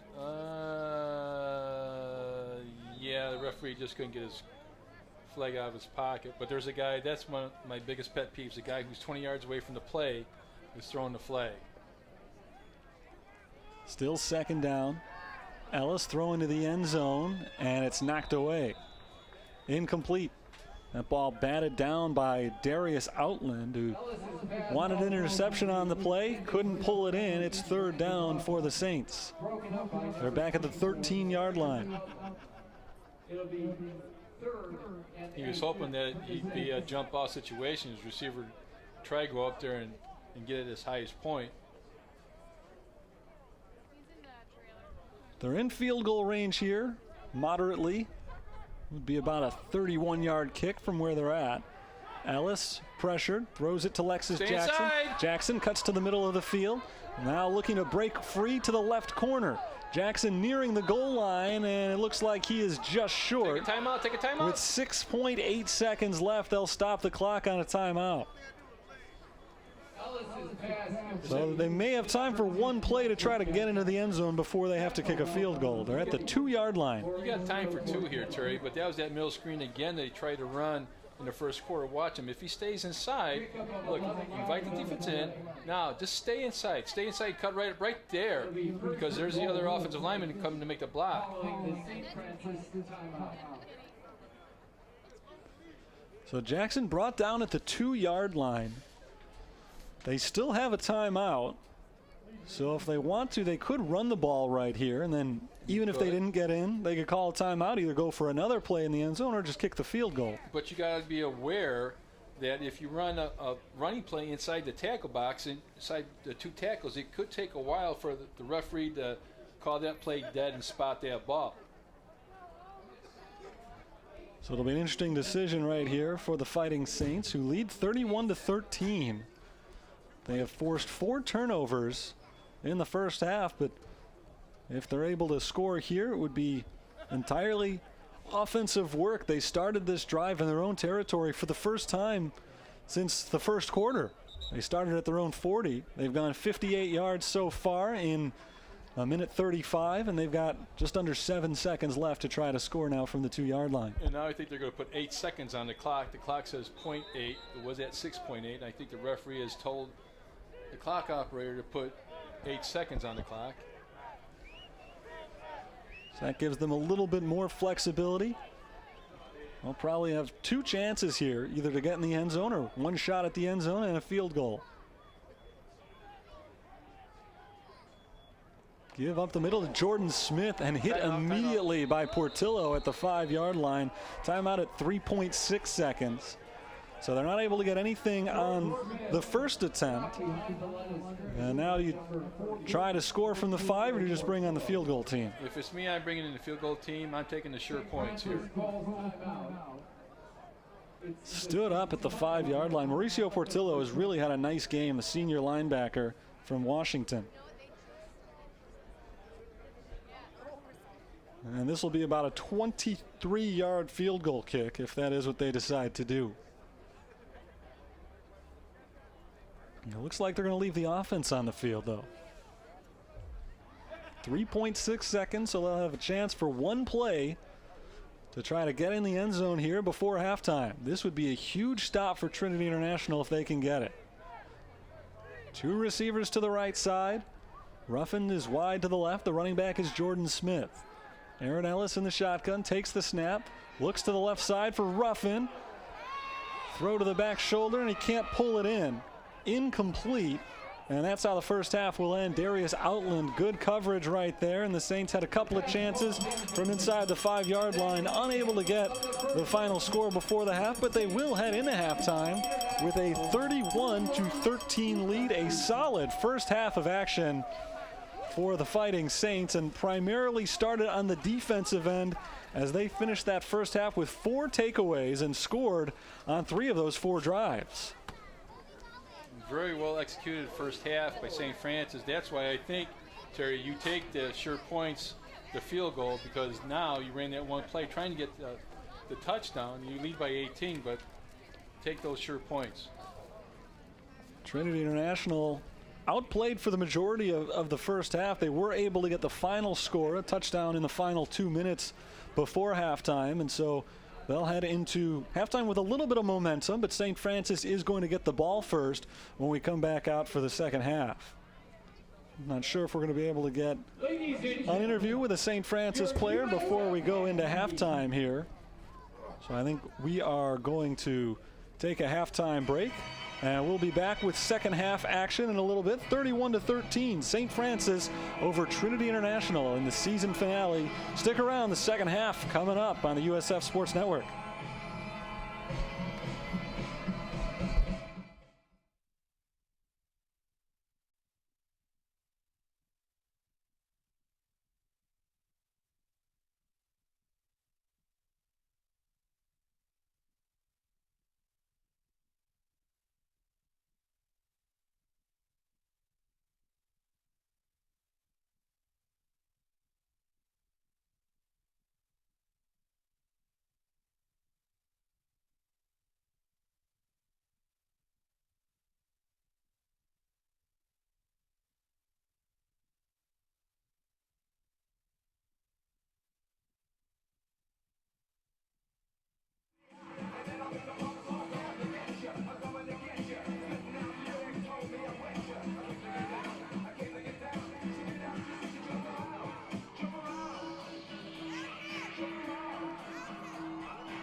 Fighting Saints would like to welcome the Tri-City Wolverines to today's football contest between the Saints and TIU. Welcome to the Wolverines.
Contacted her. Oh, catfish is like they don't like your profile. It's a made-up profile. You're not who you say you are. Like if I catfish you, catfish you, anything and everything. That's why. I just got it from the show, but I never. Yeah, that's he thought about that. He thought he was fake. He thought that my profile was fake. Because she wouldn't send him random pictures when he asked her what he was at lunch when they were doing. I was like, no, yeah. What is that? I was like, hey, when they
at the end of the line. Not me. You don't want to come all the way back. Maybe the taste will go away. But we know the benefits. Okay? The value of it all.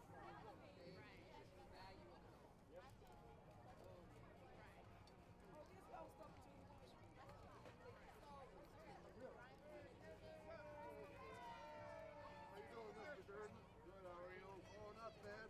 Cold enough for you? Yeah.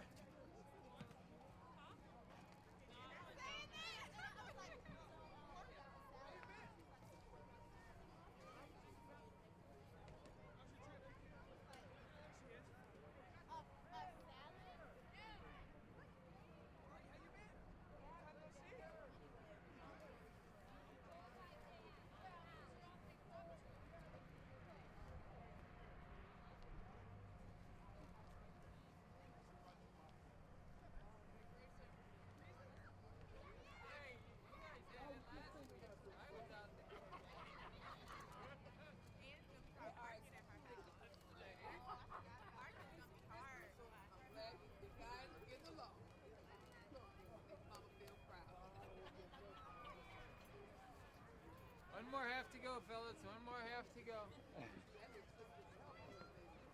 All the way around.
Getting ready to start half number 2 here in Joliet. Terry Bonadonna with you, along with Lee Turnbow. Lee, an exciting first half for the Fighting Saints. They lead Trinity International 31-13, and it all started on the defensive end. It did start on the defensive end, and Coach Curry always talks about turnovers, converting into touchdowns. St. Francis had 4 turnovers, 3 fumbles, and an interception, and the halftime stats kind of bear that out.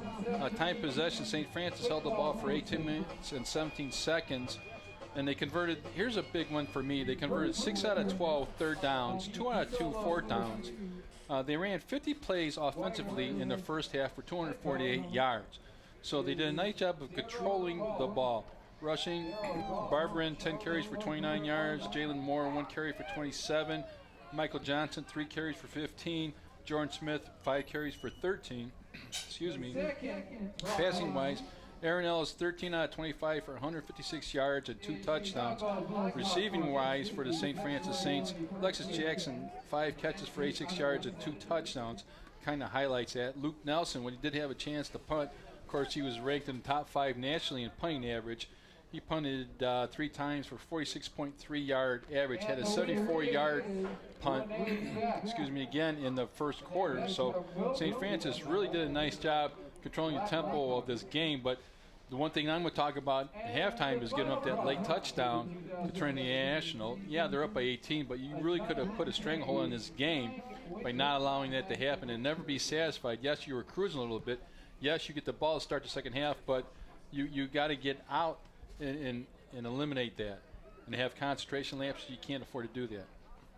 Not only did Trinity International score the touchdown, late in the first half, but then St. Francis had a chance as well to score a touchdown at the end of the half. They were not able to get in on the first play. There were 2 plays with 7 seconds left. They were not able to get in on the first one.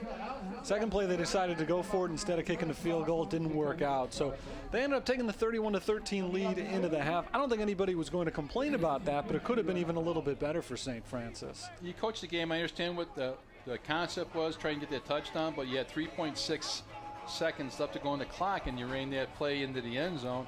If you just would have kicked it, that would probably be as close to a gimme field goal as you would have got.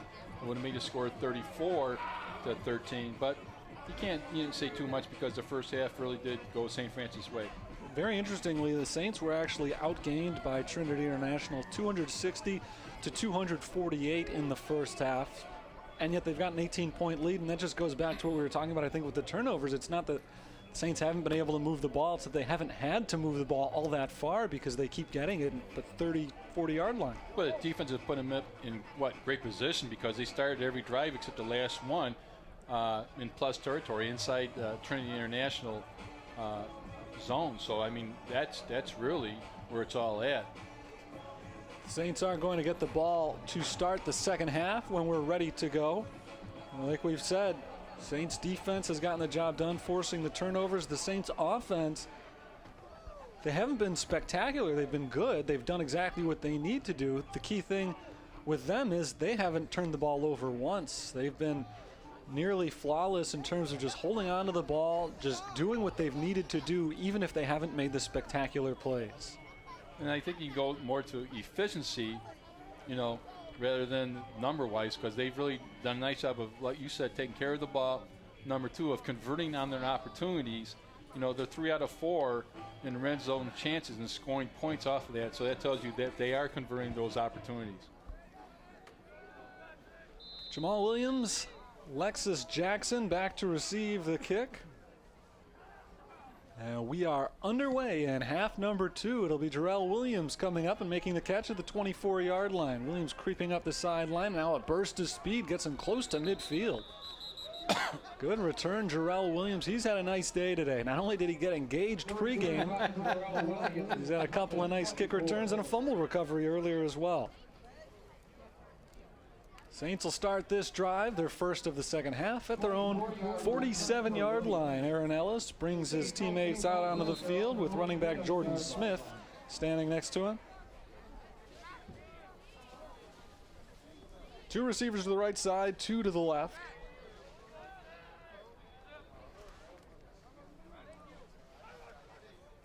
Ellis takes the snap, hands it off to the receiver going around. It's Moore. And Moore stopped just shy of midfield. They ran a similar play like that towards the end of the first half where he gets a real big gainer down the right sideline. Player's slow to get up for Trinity. And watching, he does a nice job of cutting inside that block and getting a couple yards, get positive yards on that play. Mario Williams, the injured player for Trinity International. And he's up and being helped off the field, so good to see him get up and walk off under his own strength. 14:38 to go third quarter, just one play into the second half. Saints are going to have second down and about 7 or 8 yards to go when we're ready to continue here.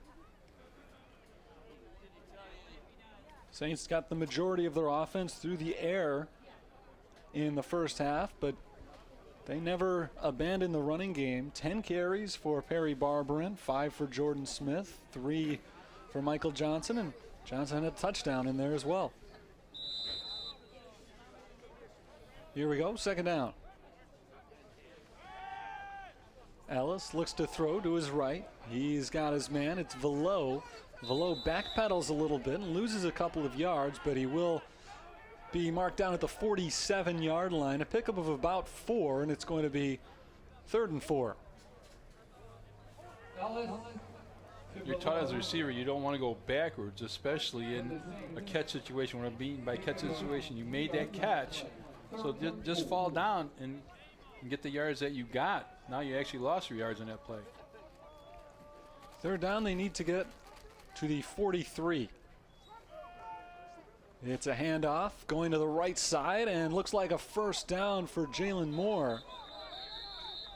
Forward progress stop just across the first down marker to the 42-yard line. They'll move the chains. Well, they found something in that play because that's the third time they ran that play in the last 2 series. And they hit that crease with Moore. He's got a little speed. So as soon as, watch him cut inside. He cuts inside that block by offensive lineman, puts his head down, and gets enough for the first down. Jalen Moore had just 5 carries all season coming into play today. He's got 3 in this game, including 2 on the last 3 plays. Ellis looking to throw on first down, nowhere to go to, and he ultimately takes the sack. Coming in to make the play there, Sam Bouchard brings him down. And that's something that he'll learn in the offseason, especially in spring football, to get rid of that ball and just throw it away, maybe bounce it outside or be a little quicker with his decision-making process. Aaron Ellis, a junior transfer from St. Joe's in Indiana. He was promoted to the starting quarterback position when Don Butkus went down with an injury earlier this year, and he has had a lot of success as Jordan Smith gets the carry right up the middle. Smith across the 40-yard line and stops shy of the 35. They'll mark him down at the 37-yard line. Third down coming up. He doesn't care who he hits, does he? He just ran up the back of his offensive lineman and bumped into him, bounced off him like a pinball. Watch this. Hits a hole hard. Watch this. You're not blocked. Get out of the way. Gets another 2 yards. You got a full head of steam. Doesn't matter who's in your way, including offensive lineman David Newman. 285 pounds. Smith ran right into his back. But a nice run. Third down and 7 here. Saints trying to keep this second half opening drive going. Over the middle, he's got his man caught down inside the 10-yard line to the 5. It's Malik Roberts. Roberts' second catch of the game, and a big one on third down. They get all the way down to the 3-yard line. Now he's had glimpses of this throughout the year. Haven't really seen him the last couple of games, but nice job of catching that ball. And if you can open it up between the numbers using your tight end with the receivers they got, now you really got something. Smith is the running back. Smith gets the carry, and Smith runs into a big pile at the line, nowhere to go. It'll be second down and goal.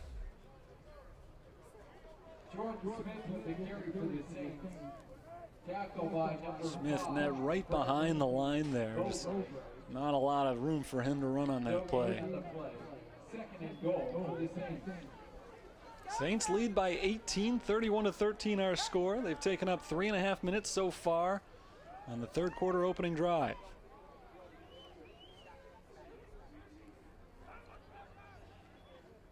There's another give to Moore coming around the end. And this time, Trinity sniffs it out, and they're able to take him down. No flag. And it's a big loss on the play back near the 10-yard line. Well, he got his face mask grabbed. That should have been a penalty right there. Let's see if we can pick it up at the end of the replay. Looks like he gets his face mask hit. Right, yeah, see right there, 94, got to grab his face mask.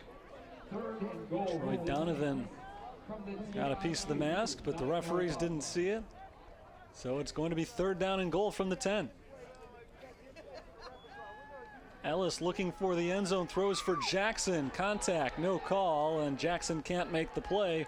Fourth down coming up. Yeah, bring out the field goal team for the St. Francis Saints. That play well covered.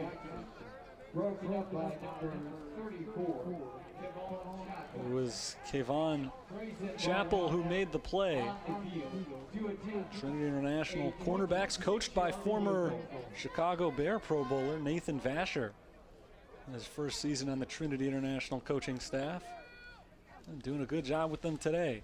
As the field goal is away, and it is good.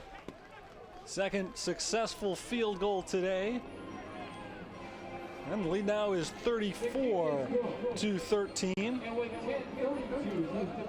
Barnett, good for the second time, this time from 26 yards away.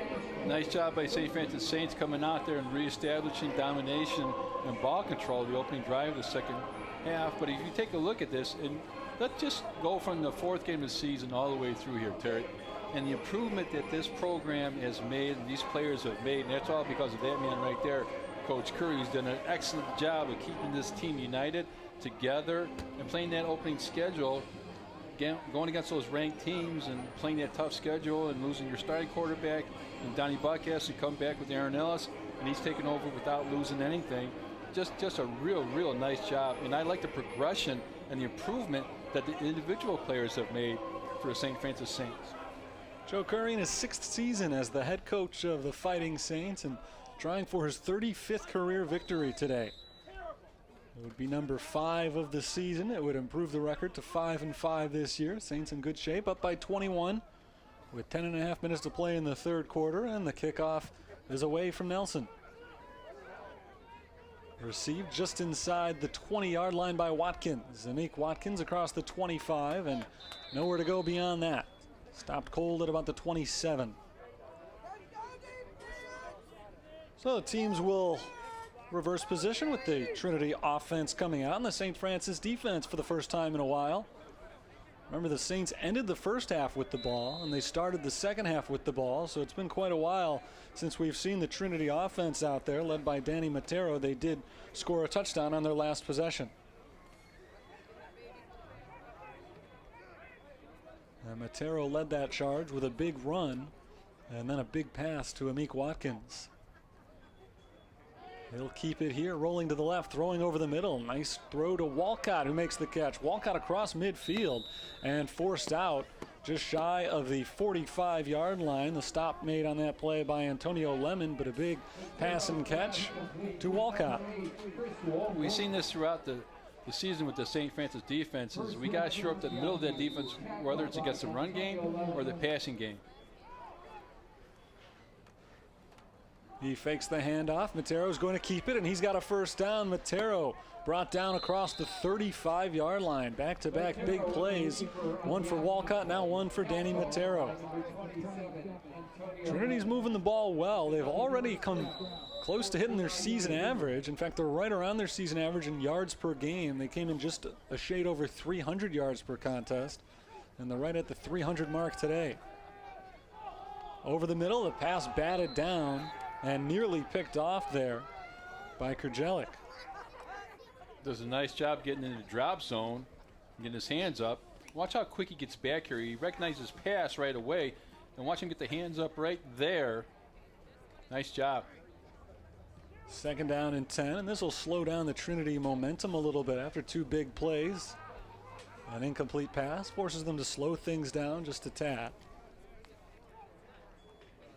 And off to Isaac Branch. Branch has a huge hole. He's got room to run across the 20-yard line. Finally brought down at the 18. Another big play and a first down. And again, it's just right up the middle where we're getting gashed in the running game, so we got to do a better job of closing down that gap. Look at the hole right there. Nobody touches him until he gets past the 2nd level. Branch over 80 yards rushing for the game. 47 of them on one big touchdown scamper. And this time he's got another hole. Branch to the 5-yard line, pushing for the end zone, and he's in. Touchdown for Isaac Branch. And Trinity International is back on the board. Making sure this one does not turn into a runaway. Trinity really has come out strong offensively here in the 3rd quarter. And watch a nice cutback right here. Goes against the grain with a nice little move. Takes it to the outside, takes it to the corner, gets it in there.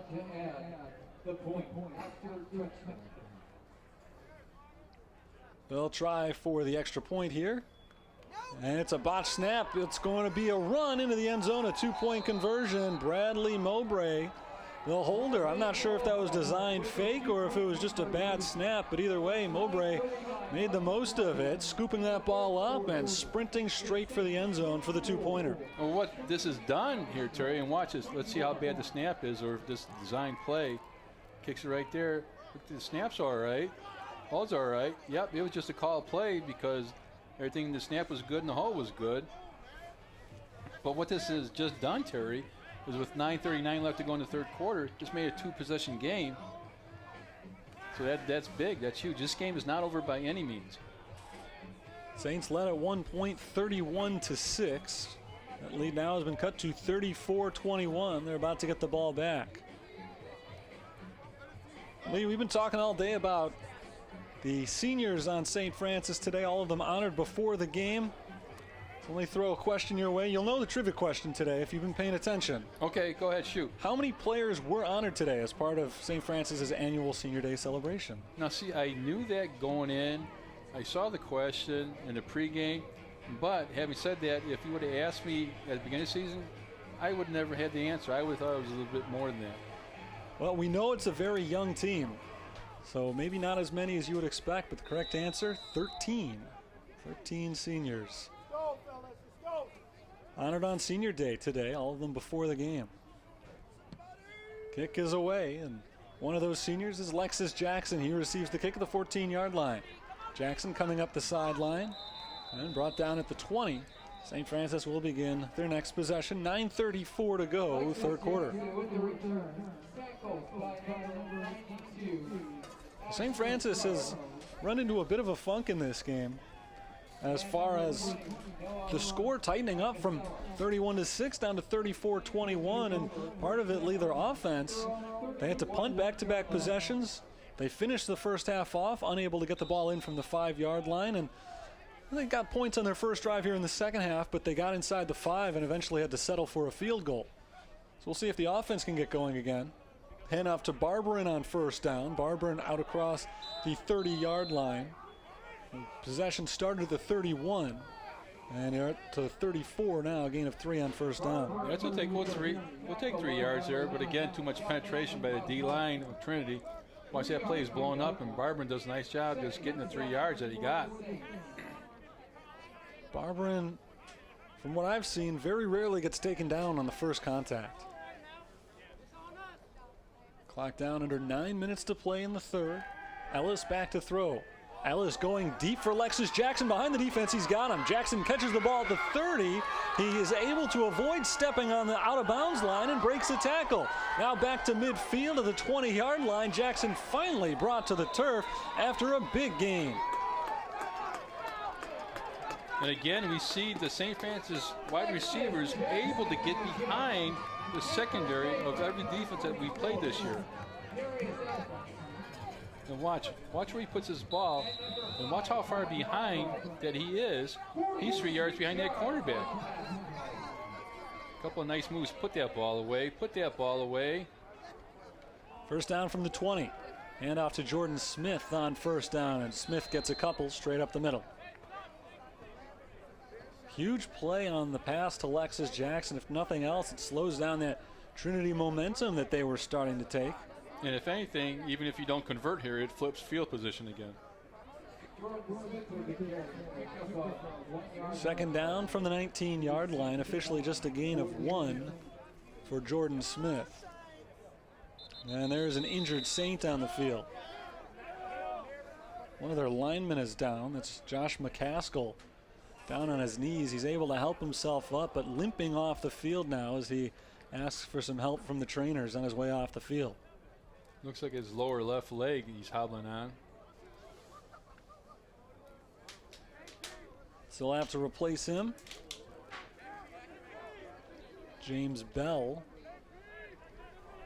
comes in to take his spot on the left side of the line. And it'll be second down and 9 for St. Francis.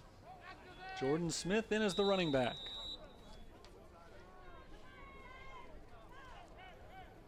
Two receivers on the left side of the line for Aaron Ellis. And Ellis is looking over the middle, throwing to the end zone, and he overthrows Roberts a little bit too high for him.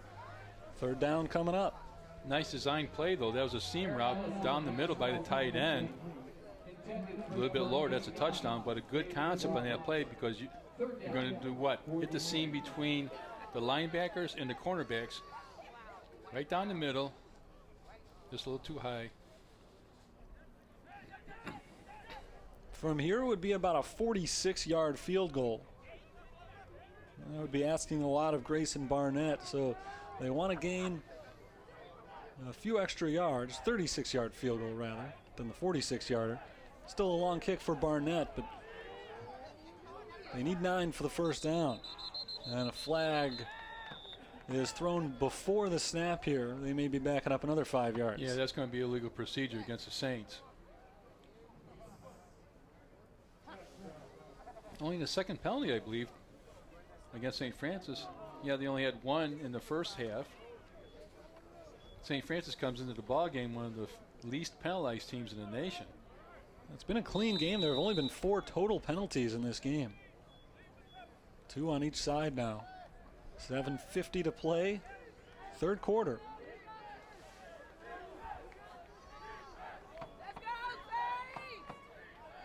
And it's third down and long. They need to get to the 9-yard line. Ellis throws to his right, incomplete. He was looking for Jalen Moore cutting across, but he overthrew him, and it's 4th down and 15 now. And I think against the wind, it might be a little bit too long for a field goal, but they're going to trot him out, it looks like. It will be 4th down for the Saints. Be about a 41-yard field goal from here. And Luke Nelson is out rather than Grayson Barnett. Nelson 1 for 3 on field goals this year. Typically the punter, but he's got the stronger leg, so they'll go with him for the 41-yard attempt here. The kick has got the distance, but it's just wide to the right. No good, and the Saints come up empty. It was a good drive, but they end up getting no points out of it, and Trinity International will take over now, down by only 13 points with 7.5 minutes to play in the third quarter. But what killed that drive? A pre-snap penalty, which is what you harp on as a coach. We can't work behind the chains. We had the ball moving, and then we get a legal procedure call, which kills that drive. They had third down and 9. Yeah, you see it right there, just a little bit to the right. They originally had that third and 9 from the 19-yard line, turned into 3rd and 15 from the 20, 3rd and 14 from the 24. That's what halted things, and now Trinity International takes over at their own 24-yard line. They moved the ball downfield seemingly with ease their last time, and a whistle before the first play of this drive. We got a timeout called by Trinity International. Odd timing for a timeout right there, but they weren't quite set up offensively, and so we'll take a short break before the first play of this next possession for Trinity International. Danny Matero, their senior quarterback out of Fountain Valley, California, looked awfully impressive, guiding the troops not only on the last drive, but on their last possession of the first half as well. Really, when Trinity's been able to hold on to the ball today, they've moved it pretty well. Yeah, but as an offensive team, you don't want to be sitting there, especially coming out of a change of possession and taking that timeout, because the way they've been moving the ball the last couple series and the way that they've closed the gap on the score of this game, that could come back in the fourth quarter to haunt you. We're ready to go now. First down from the 24-yard line. Matero with Branch to his right. He'll throw it on first down. Going deep down the sideline, it is overthrown, incomplete, looking for Brad Hargis. Floated it on Hargis a little bit. Second down and 10. And that's the first time I believe he's been targeted today. I believe Hargis has 1 catch. A little shoulder fake right there. He couldn't step into that throw because he got pressure. Good coverage by the Saints. Stand corrected, no catches today for Hargis. I remembered him being involved in one other play. I'm not sure.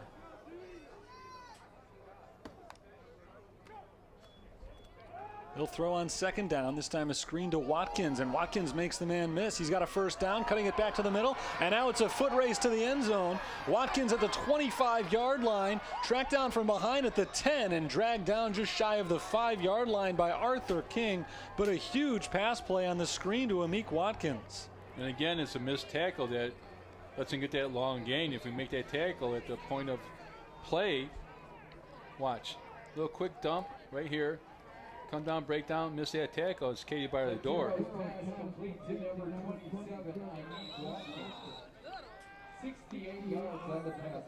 First down from the 11-yard line. They'll mark him down back at the 11.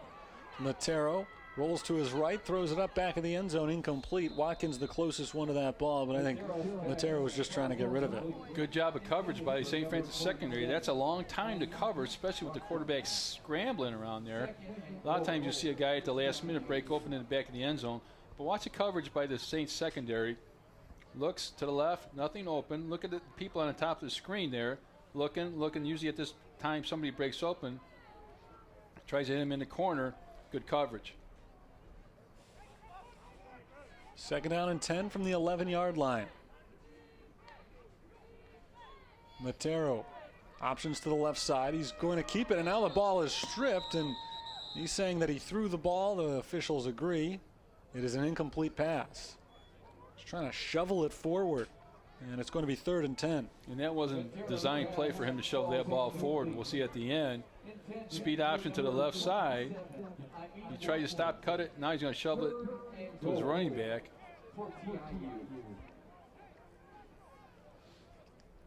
Just trying to make something happen late on the play. He actually had Watkins there, but it was off his hands. 3rd down and 10. This would be a huge stop for the Saints. Leading by 13 with just under 7 minutes to play in the 3rd quarter. Matero back to throw. He's got lots of time. Now he's hassled in the backfield, rolling to his right. He can't find anybody. Throws it up, back of the end zone, incomplete. 4th down coming up. Big stop right there by the Fighting Saints defense, and now it would be a 28-yard field goal. It looks like that's what they're going to try. And again, good coverage by a secondary for the Saints.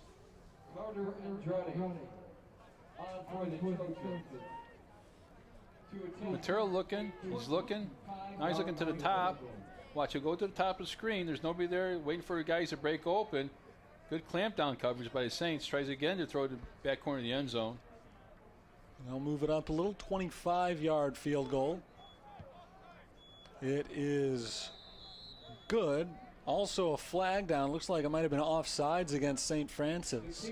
We'll see if they decide to take this one. The kick went through, so it would be 3 points if they decline it. If they accept the penalty, it's still 4th down, so I'm not sure they have a lot to gain by taking it. Yeah, I would not take the points off the board. So they will decline it. Field goal counts. It's 34-24 now. This thing has tightened up considerably. Trinity International, after turning the ball over on 4 consecutive possessions, has now scored on 3 straight drives. Down by just 10 points with 6:38 to go in the 3rd quarter. And St. Francis recently has been able to move the ball, but they haven't been able to finish off their drives. This would be a big time for them to take a couple of minutes off the clock and then punch one in. We'll see if they're able to finish it off this time. Well, I'd even take a 5-6 minute drive with no points just to change momentum a little bit, because you look back, Terry, and our touchdown drives have been what? Quick ones. A minute and a half, couple minutes here, couple minutes there, 4 or 5 plays. I like to see them run 7, 8, 9 play drive. Takes the time off the clock and flip the field at least. Well, Trinity didn't take much time off the clock on that drive. 6 plays, 68 yards, but they did it all in under a minute. Just 50 seconds on that possession, resulting in 3 points. Big play, of course, the long screen pass and run for Amik Watkins. Well, thank you. And the kickoff goes out of bounds. So again, St. Francis will have good starting field position.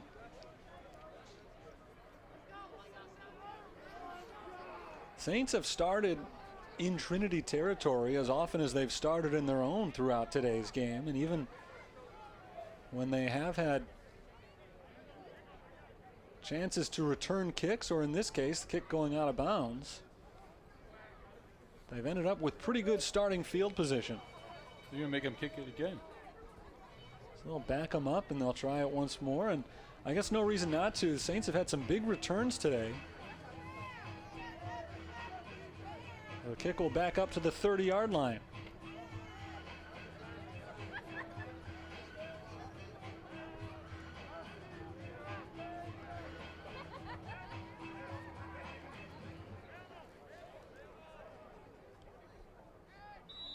Lexus Jackson, Jarrell Williams back to receive this. First one went out of bounds. They'll try it again. And they'll try a surprise onside kick this time, and it nearly worked.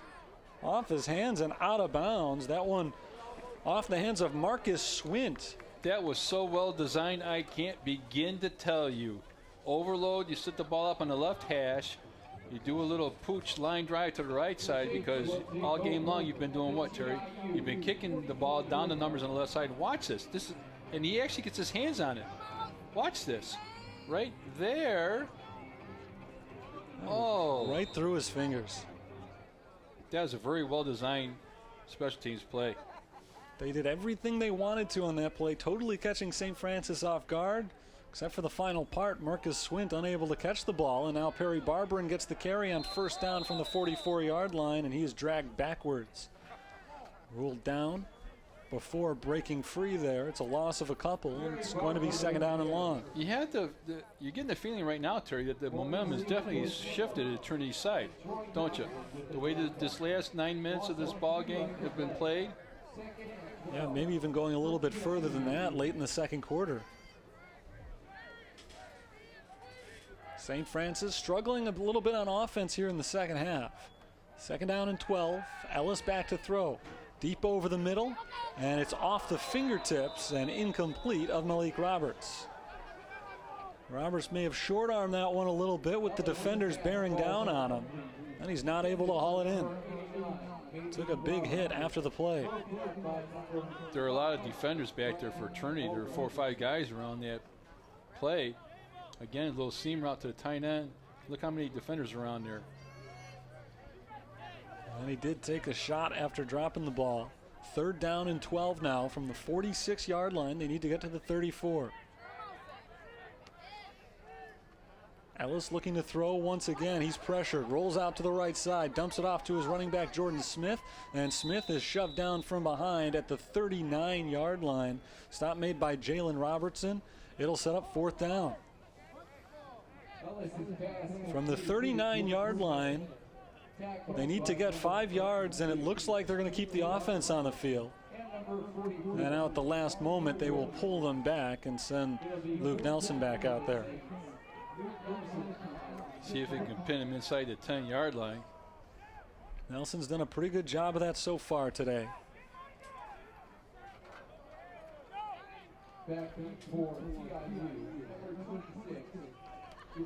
Jabal White is the return man for Trinity. He'll let that ball go as it bounces at the 6-yard line and dies. Falling on top of that ball at the 9-yard line. St. Francis does another nice job on the special teams to give Trinity International the long field. 5 minutes to go, third quarter, and the Saints' once big lead is down to 10. This is going to be a big possession for their defense.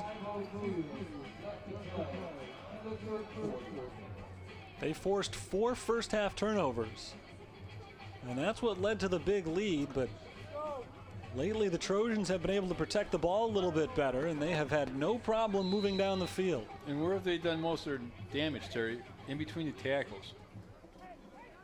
Isaac Branch has had a lot of success running straight up the middle. They had a big play on their last drive on a screen pass to Watkins to set up a field goal. They'll give it to nice play. White here, and White wrapped up the ball loose late on the play. Oh, he stripped it and got it. At the 15-yard line. Oh, they can't call that ball down. He stripped it. The ball was coming out. Referees are discussing the ball it. Was coming out. Yet. That ball was not on the ground. Yeah, there you go. So it's Saints ball. Watch this play right here. He comes in and he strips it right there. That ball is out before he hits the ground, and he recovers it. A forced fumble and a fumble recovery. Big play. Malik Thurman, the strip and the recovery for St. Francis. They forced their 5th turnover of the game. 2nd straight week that they've had 5. Definitely got to convert on this. Can't sell for a field goal. Punching the ball in has been the biggest problem for the Saints offense today. They've been on this end of the field very frequently. Haven't been able to finish their drives. We'll see if they can do it this time. First down from the 15-yard line. Great starting field position. And the running back is Michael Johnson. Johnson gets the carry up the middle. He's got a hole, and he is brought down across the 10-yard line. A pickup of about 7 yards on first down. Nice job. They ran a tight end inside behind the offensive guard, use him as a lead blocker. Johnson just follows him. Second down and 3. St. Francis leads by 10. Same formation, other side. Just flipped it. It is Johnson again up the middle. Johnson inside the 5-yard line, hit and gets close to the goal line, down just short at about the 1-yard line. They put the tight end to the right side. They put the tight end to the right side, put the up back behind the offensive guard. Look at on the left side. He kicks out right there. Johnson's got a little crease inside. So first down and goal here from just outside the 1-yard line. Johnson's gotten the last 2 carries. He remains in as the running back.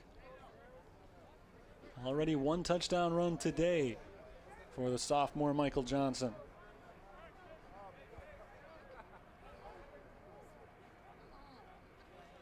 It's going to be a pass on first down. Going for Lexus Jackson. He's got it, and now it's knocked out. Oh! And they'll call it a touchdown. Lexus Jackson had it. It was ripped out of his hands by Jalen Robertson, but according to the officials, Jackson had it long enough for his 3rd touchdown catch of the game. I don't know what a catch is anymore. Collegiate level, professional level, high school level. No, I'm not sure anyone does. Let's see if he had it long enough. 1 foot down, 2 foot down. That ball is moving. That is not a catch. Saints caught a break. Well, they'll take it. A team that's been struggling to punch the ball in from close range gets a little bit of an assist from the officials right there. And now there's Lexus a flag Jackson thrown.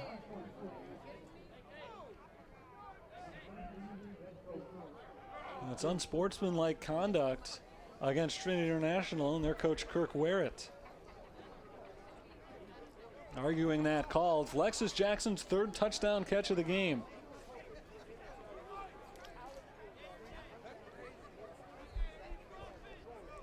He's hot, and he's got every reason to be hot. But we'll take it. It's the clock at 3:45. Saints set for the point after here. They converted a 4th fumble of the game into the touchdown.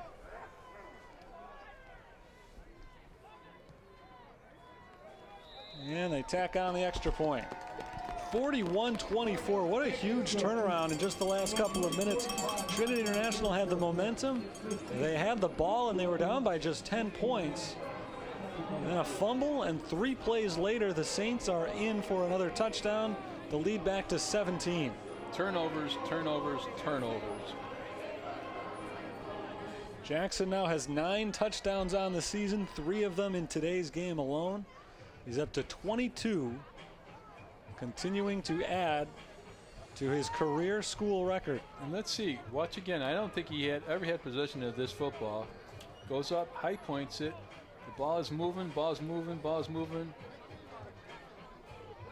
Caught a big break. If he is not in the end zone there, I don't think they're going to call that a fumble. If we could see that again, I'm going to harp on something because I always like to harp on something. That's kind of my deal. But watch it again.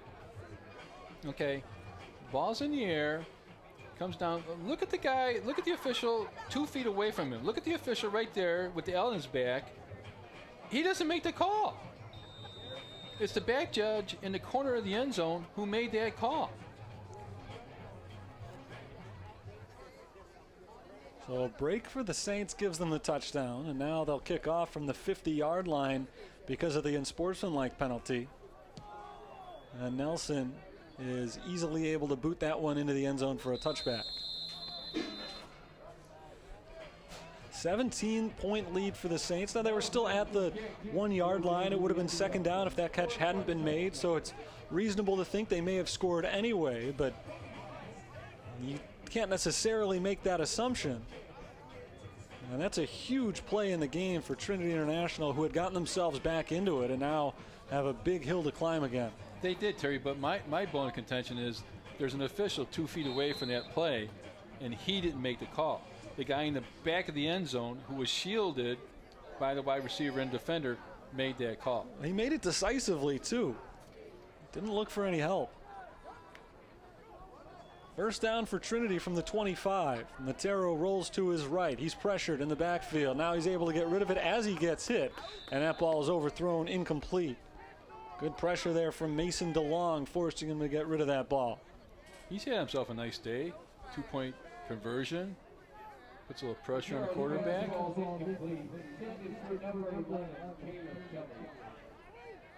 Second down and 10.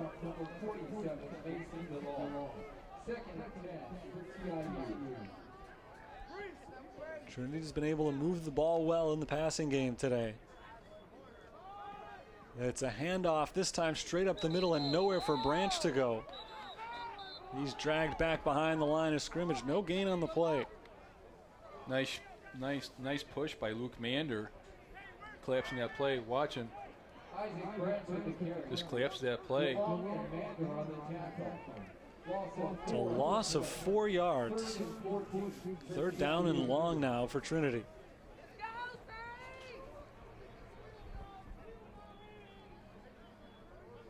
Branch out wide to the left and now motions himself back into the backfield. Matero looking to pass, rolls to his right. Here comes the pressure. Matero is tripped up just beyond the line of scrimmage. Big stop there by Kyle Kerjelik. Matero tried to break free of him and had a little bit of room to run then if he was able to get by Kerjelik, but he was tripped up by the shoelaces and brought down after a gain of just 1 yard. It's 4th down and 13, and the Trojans will have to punt. Closing speed. He almost lets him get around him, but he makes an ankle tackle. Forces the punt by Trinity International. The kick is away. Oh, you got to pick that up. Jackson lets it bounce at the 45-yard line, takes a favorable roll for Trinity. It will stop just inside the 35-yard line, and it's picked up at the 34. Saints will take over. 2:10 to go in the third quarter. 41-24. St. Francis has the lead and trying to rebuild their big advantage. They've led by as many as 25 points in the first half today. That lead then was cut down to as few as 10 points. But the key in this game remains 5 turnovers, 1 interception, 4 fumbles for Trinity International. And St. Francis has not turned the ball over once.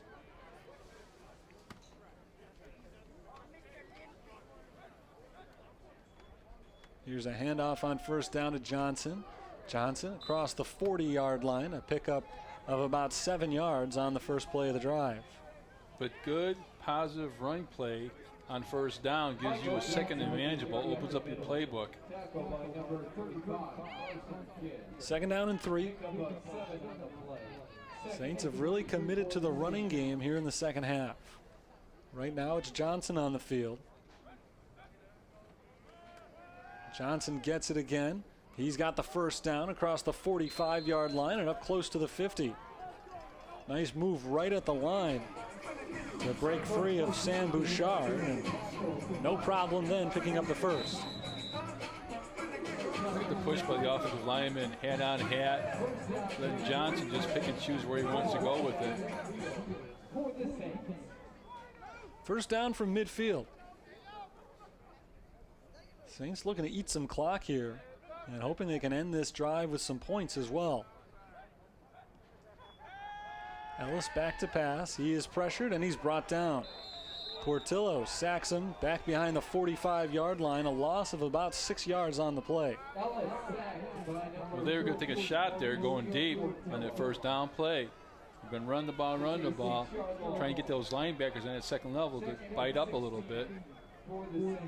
They brought the delayed blitz at the end. Ellis had nowhere to go. Second and long for St. Francis. It's going to be a running play. Johnson off to the right side, breaks through across the 50 and to the 49-yard line. Nice work by Johnson to get back to the original line of scrimmage and a little bit further, erasing the sack, and now it's going to be third down and about 9 yards to go. Nice move, nice speed.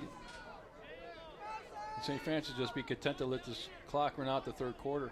Yep, they'll walk the offense off the field. So we're going to go to the fourth quarter with St. Francis leading 41-24. They'll have third down and 9 from just across midfield. when we continue for the fourth. It's a quarter that didn't start the way they wanted it to, but it certainly finished that way. A forced fumble, a touchdown, and then a 3-and-out. We'll head to the fourth with the Saints up by 17. Quick break. We'll be right back with the final 15 minutes on a USF Sports Network.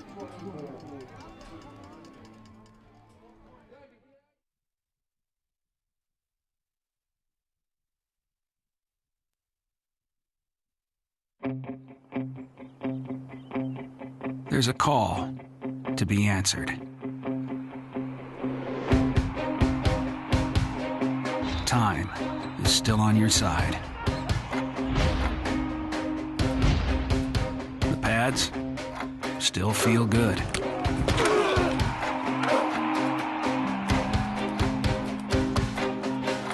The spirit of competition is still alive inside.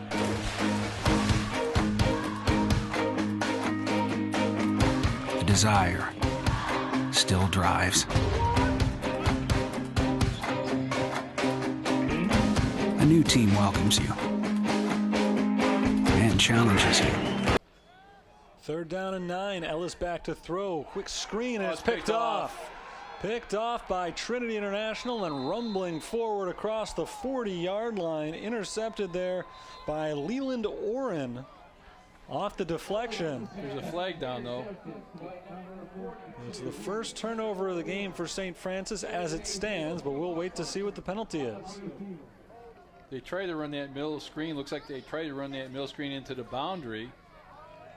We'll see what the call is. It was 3rd down and 9 on the first play of the fourth quarter. Saints leading by 17.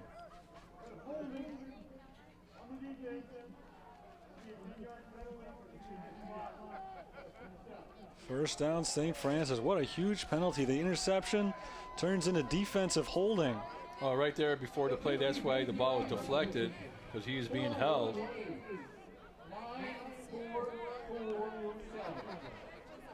So instead of Trinity ball, it is a first down for the Saints.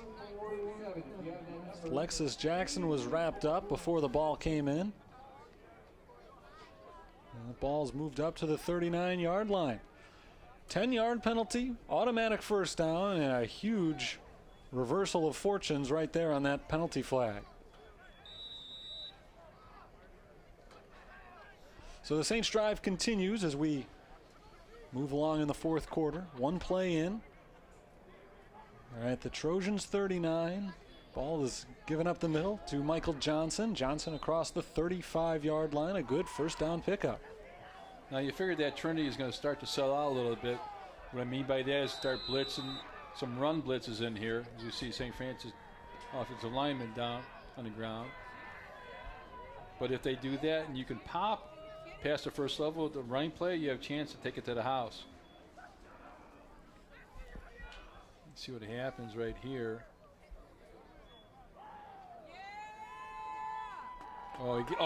He just gets his right ankle rolled up. Brennan Mulrow jogging off the field. Saints lost an offensive lineman earlier, Josh McCaskill, but he is back in there. Mulrow and McCaskill both on the left side of the line, so that'd be tough to have to replace both of them. But again, McCaskill back in the game. Mulrow a little bit shaken up, but he was able to jog off the field, so hopefully we'll be able to see him again before this thing's all over. Clock starts running again. Down to nearly 14 minutes to play in the game. It's a handoff to Johnson. Johnson's got some room to run inside the 25-yard line, a first down. It's a new quarterback, by the way, for the Fighting Saints. Keegan James was the man taking the snap on that play, and he'll check out. Aaron Ellis is going to come right back in.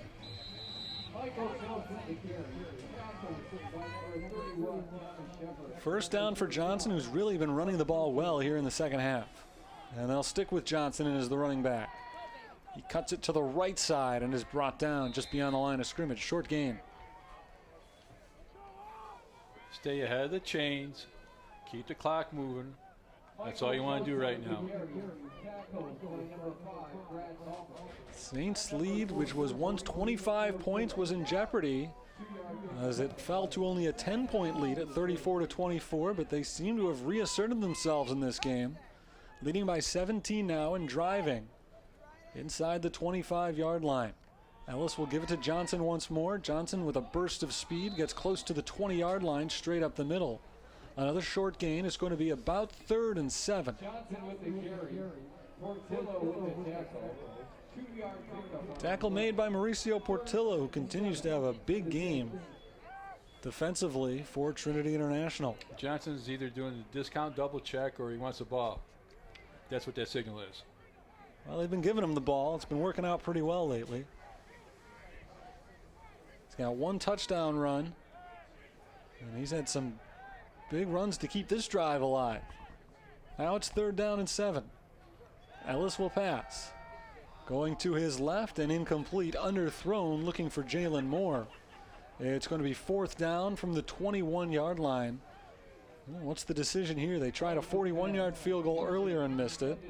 This would be about 38. You do have the breeze behind you, though.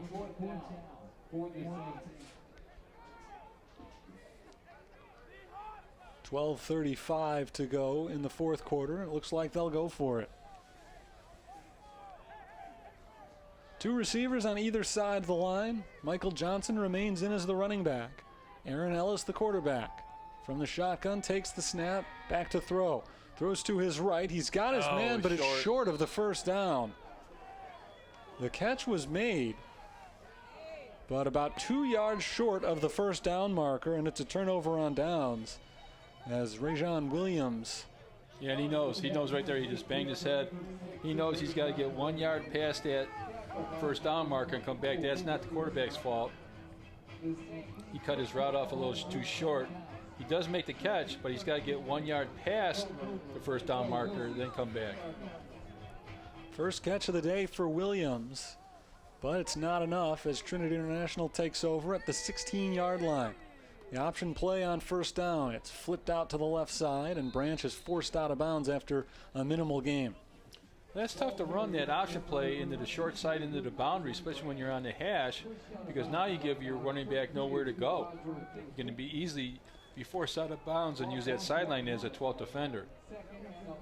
2nd down. They actually marked him down as a short loss on the play. 2nd down and 11 from the 15-yard line, and the clock continues to run. Still plenty of time left, but down by 17. Trinity has got to be in a little bit of a hurry here. Ball is thrown to the left side and caught by Hargis right at the 1st down marker. I don't think they got it. A little bit short. And now they will move the chains.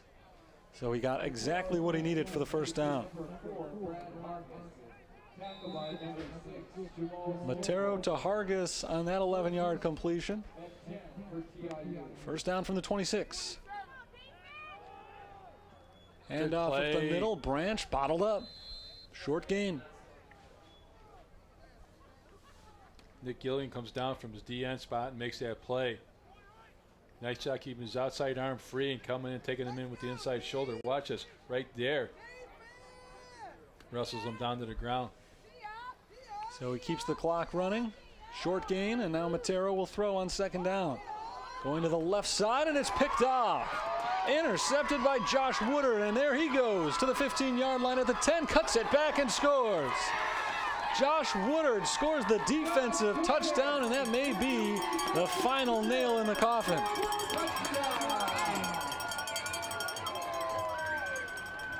Matero floated it up to the right side, and Woodard just jumped in front of the receiver, picked it off, and brought it all the way back.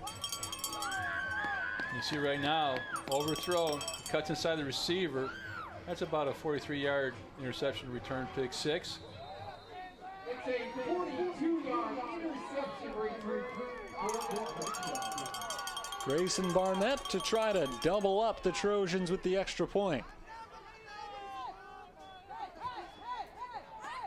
It is good. 48-24, thanks to the 6th takeaway of the game for St. Francis.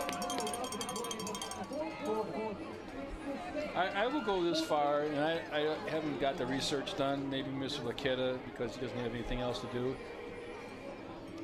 I'm going to say in the last 5 football games, University of St. Francis defense leads the country in any division of football in takeaways. That certainly would not be surprising. 6 today, 5 last week. They've had at least 2 in each of their last 6 games. Make that 7 games now, including today. Going back to the game against St. Ambrose in early October. 3, 3, 3, 3, 2, 5, and now 6. So I'm pretty safe on that assumption, I'm thinking. Yeah, I'd say it's a pretty good bet. They came into today with a +7 turnover margin for the year. And today it's +6 all by itself. They're up to +13 for the season, and just in the last 7 games now, they're at +18. I'm telling you, that's going to be his topic at the National Coaches Convention. You're not going to lose a lot of games with numbers like that. 48 points today, ties a season high for St. Francis. Those are technically the first points scored by the defense, but the majority of them have been set up by the defense. And now they're set to send the kickoff away. Nelson's kick is short. It bounces at the 10-yard line. Watkins bobbles it. He scoops it up in the end zone and is going to try to bring it out at the 5-yard line. Makes a couple of guys miss, and now finally brought down from behind at the 20. Nice job by Watkins. After it looked like he was going to be stopped inside the 5, he's somehow able to make it out to the 19-yard line. And these are always dangerous for return teams because as soon as you bobble it, it breaks down the blocking, and you hesitate on the kickoff return team. If he gets out of that, he's going to got one guy to beat, and that's the kicker. So now Trinity down by 24 with 11:14 left. And a little bit more of a hurry as they need to score a lot of points here in the 4th quarter. It's a handoff to Branch, and Branch has nowhere to go. They need to score early and often the rest of the way. We're going to have to run the ball occasionally in each series because just to keep the defense honest. They'll hurry back to the line after no gain on the first down play. 2nd and 10. Quick throw to the right, and the catch is made, but the ball stripped. And they will rule it a complete pass and a fumble. Oh, my goodness. Catch made by Caleb Kelly. I want to be on the rules interpretation committee if there is such a thing. What is a catch? What isn't a catch? I'd like a full report if you don't mind. 3rd down and 1. He's got it. See, I don't know if he made a football move. That's a close one. Hand it off up the middle, and Branch has enough for the first down, rolling across the 30-yard line. So Trinity moves the chains, 10.5 minutes to go. They need at least 3 scores. And that's assuming they can make 3 2-point conversions.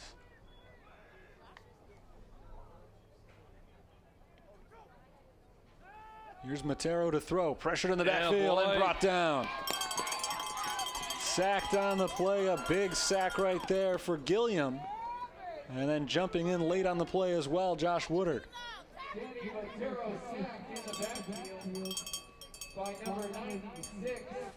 Second down and long. Just a speed rush. He cuts inside the tight end and never picks him up. Woodard tried to force the ball out late on that play, just always looking for the takeaways. Matero hands it to Branch, and Branch is dragged down in the backfield. Another short loss on the play, and that will set up 3rd and very long.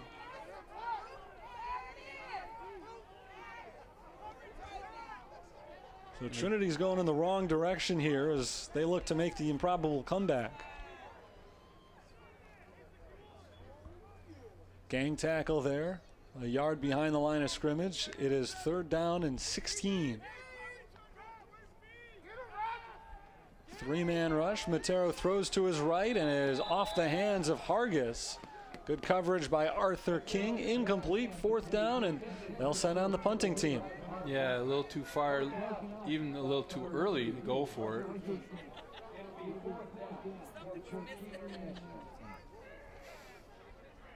A sack on first down, a huge play.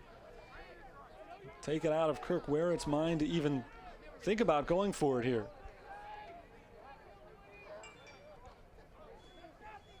The punt is blocked. The punt is blocked, picked up by St. Francis and into the end zone. Rio Strama into the end zone off the blocked kick, and it's turning into a runaway for the Saints.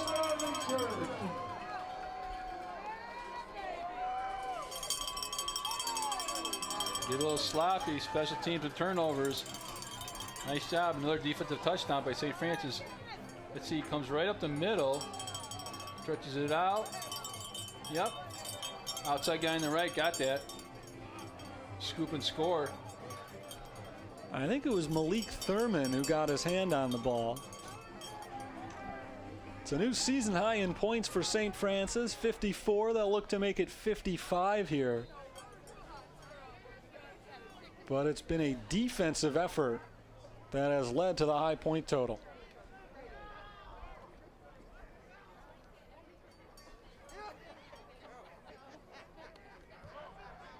The extra point attempt from Grayson Barnett is good, and it's 55-24 St. Francis.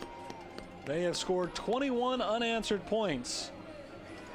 And with 9:08 to go in the game, they are in good position to pick up their 5th victory of the season and their 4th conference win. In a game like this, and the way that Coach Curry is coaching this game, this makes everything so much better in the offseason. It makes recruiting better. Makes your offseason workouts better. Makes spring football better. Makes everybody work that much harder because you can harp on this. See how close we are? Can you guys see how close we are?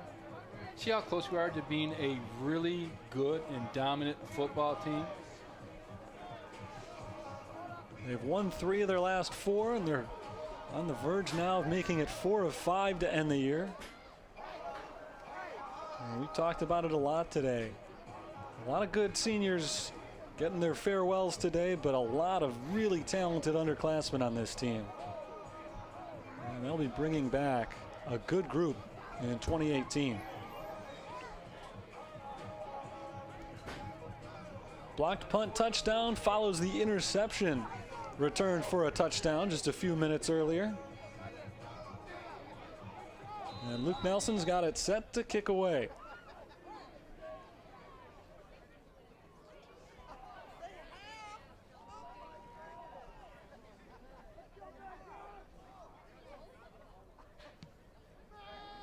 Low kick on the line. It'll go towards the pylon and out just before the goal line.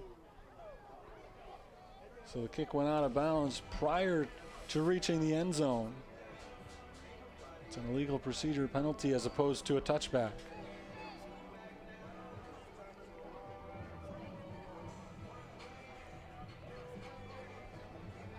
So Trinity will start with some good field position here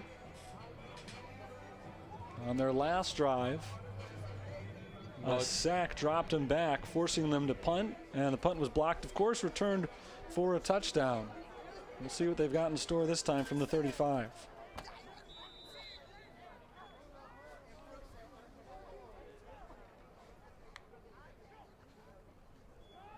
Matera will keep it going to the right side.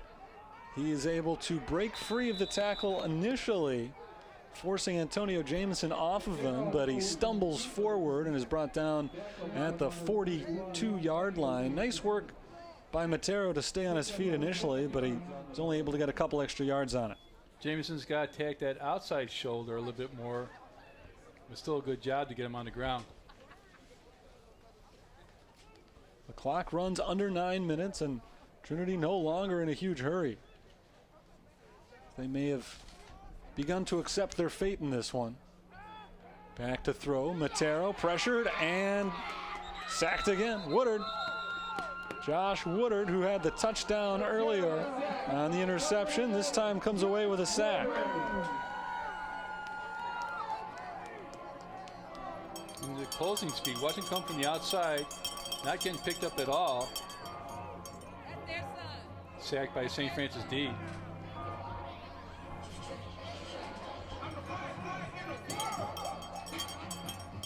So it sets up 3rd down and long. Clock under 8 minutes for the game. The play clock down to 10, and they're just breaking the huddle. So Danny Matero's got to act quickly here to get this playoff in time. He won't be able to act quickly enough. They'll call a timeout. So timeout called by Trinity International. 7 minutes, 45 seconds on the clock. St. Francis 55, Trinity 24. And 3rd down and 8 coming up from their own 40. Make that 37-yard line when we are ready to resume play here. Saints got off to a great start in this one, building a big first half lead. They survived a little bit of a scare lead, but it looks like they have in fact survived it. They're starting to pull away here in the 4th. They have survived it. They've overcome an obstacle. They've overcome a deficit in terms of momentum. But this is a point of the game, your last game. Let the seniors who haven't played a lot play, and also get your young guys who maybe haven't got as many reps some time. Get them a taste of it. So now it makes their off-season workouts better. They've actually got a taste of it. Coming out of the timeout, 4 receivers for Trinity, 2 on either side of the line. Isaac Branch is the running back. Matero from the shotgun. They need to get to the 45-yard line here. Matero rolls to his right. He's hit, and he is brought down once again.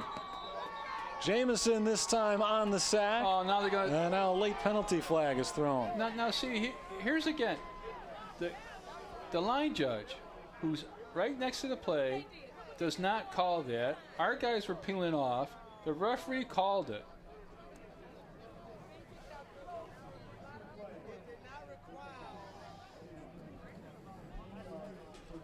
You know what that'd be like? If you watch the World Series, it'd be like, you know how they have foul line, we'll see it again. Now here comes a sack. Got 1 guy, 2 guys, right, 3 guys around him. They're just nobody. See the line judge right there in the bottom screen? He doesn't call it. But it'd be like, you know how they have umpires on the foul lines? It'd be like that guy calling balls and strikes.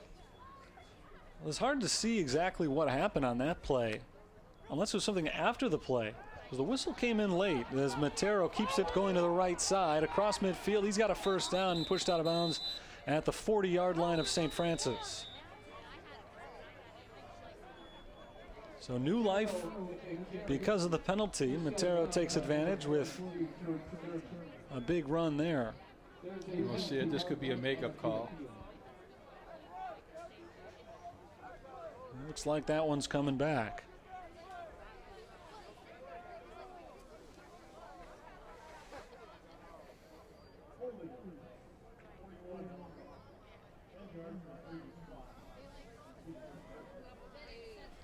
So it is a holding penalty against Trinity International, and the gain is negated. 7:20 on the clock.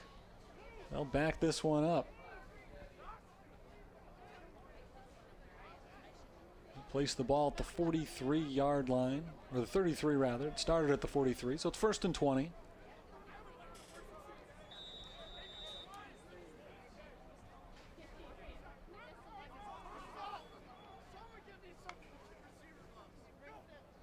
Danny Matero hands it off to Isaac Branch, and Branch will work his way ahead to the 35-yard line. A very short gain on 1st down. And I think that probably right now we should start a GoFundMe page for Kyle so he can get a new jersey, because you can't even, he might be wearing one of those old-fashioned 1970s tearaway jerseys because you can't read his number in the front. Well, let's talk to the equipment manager about it. Hand off to Branch up the middle. Branch breaks free of the tackler. He's got a 1st down into St. Francis territory. Hit from behind and tackled at the 35-yard line by Tariq Thurman. It's a big run for Branch. He's over the century mark for the game, and a 1st down for Trinity. Look at that jersey. Look at that jersey. You telling me there's no holding? Yeah, how does that happen? I'm just saying, look at the helmet. I need a new paint job. I need a new jersey. I think we do need to talk to the equipment manager. Yeah, we do. So GoFundMe to get him some new equipment. Reverse. There's a flip to Walcott. Walcott looks like he wants to throw it. Pick it off. Going deep down the field, and it is picked off by Arthur King, but a flag is down. This one may be called back on interference. They're going to call holding on him. Chris Walcott, a starting wide receiver for Trinity, but he's also their backup quarterback. So they tried a little trick play there where they flipped him the ball coming around, and he looked to throw downfield.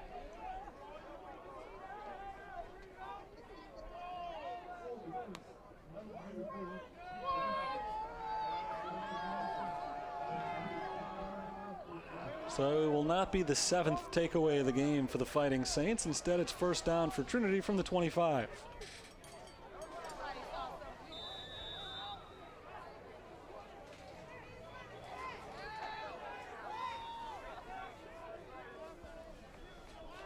Under 6 minutes to play in this one. Saints have scored 21 unanswered points. And now the Trojans trying to get one back on the board themselves. Matera will keep it to the right, breaks the tackle inside the 20-yard line, tiptoes along the sideline and somehow stays in bounds, rumbles all the way down to the 1-yard line where he's finally hit by Kyle Kerjelik. And you know what's good about this is that this gives you something to harp on in the off season. We should have just sit there and shut them right down, and now we get a little sloppy. We think the game's over. Missed tackle. There you see CC or Kyle doing a nice job. Hand off to Branch up the middle, and Branch is in. It's a touchdown for Trinity International, so they get back on the board. Branch has had a very nice game today, so he'll add a few more yards and a touchdown to his stat sheet.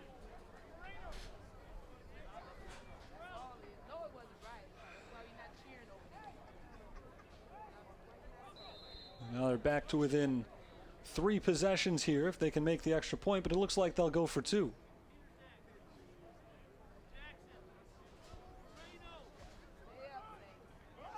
They keep the offense on the field with Danny Matero. Isaac Branch in the backfield. Matero will throw. Over the middle, picked off. He can return it. It's intercepted by DeLong, and he is brought down to the 15-yard line. So the 2-point try is unsuccessful. That will not count in the stat sheet as an interception, either for Matero or DeLong, but yet another takeaway for St. Francis, even if this one only comes on the 2-point try. I'm looking back in the record book here, and the most takeaways that St. Francis has had is 34 back in 1991. So if you take a look at that, the last 5, 6, 7 games that we've had, you take the first 3 games out, we're right there. 30 total for St. Francis this year. 6-play, 65-yard touchdown drive for Trinity. And they miss on the 2-point conversion, so it's a 55-30 score.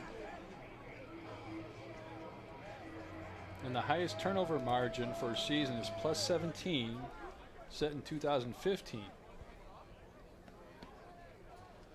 They're going to come up a little bit short of that this year, but like you said, the last 7 games, they're well above that. Plus 18 in just 7 games. Not quite as strong over the first 3. There's the onside kick. Alexis Jackson knocks it down. The ball is loose, and it looks like Trinity's got it.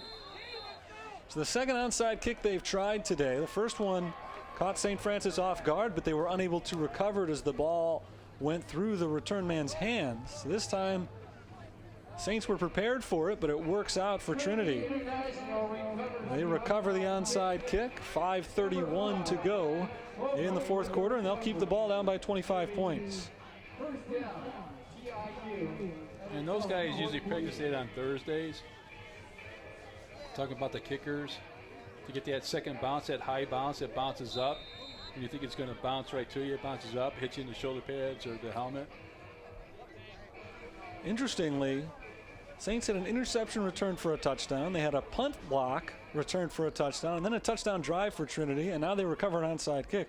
So it's been a long time since the Saints offense has been on the field.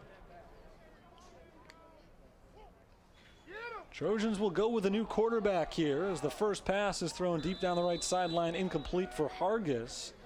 Darian Lockett's first pass attempt of the game, incomplete. Darian Lockett, his pass attempt intended for number 4, Brad Hargis.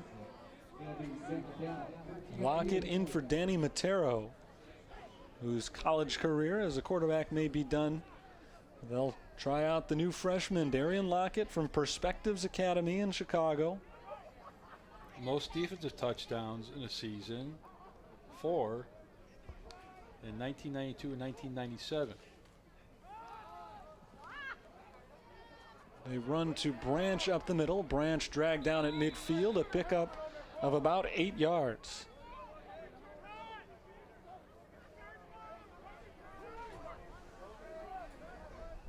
Clock continues to run.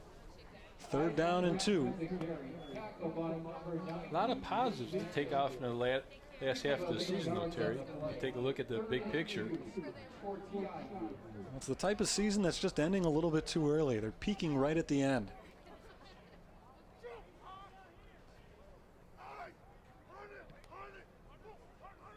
Lockett takes the snap, looks to throw over the middle. Behind Hargis, but he's able to reach back and make the grab. Nice catch by Brad Hargis rather. And it's a first down for Trinity International, 4:41 on the clock. And they'll continue to move down the field.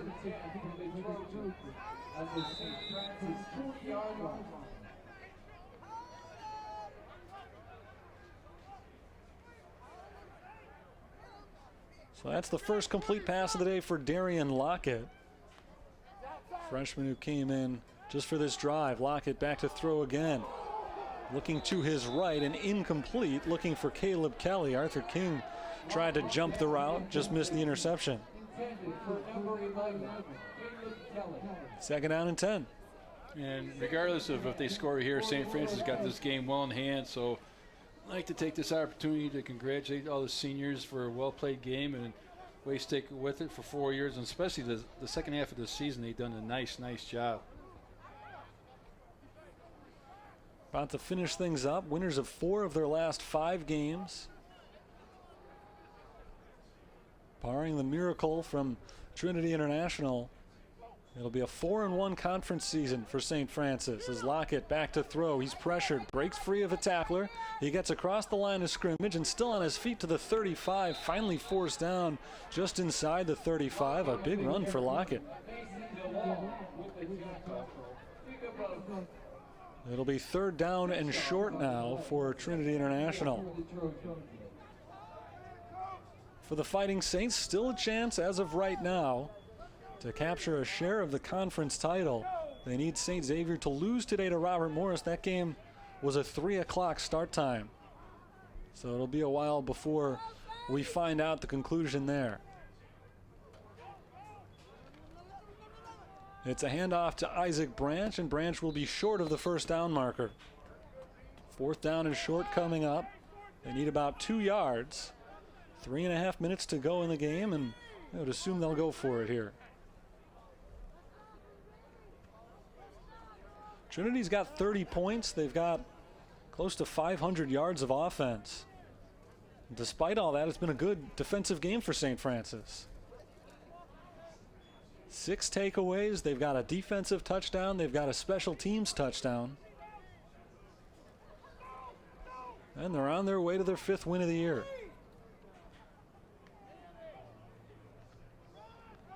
Lockett's going to keep it on 4th down, rolling to his right.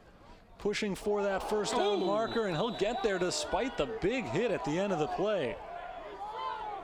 Malik Thurman makes the stop, but he did just barely get to the first down marker.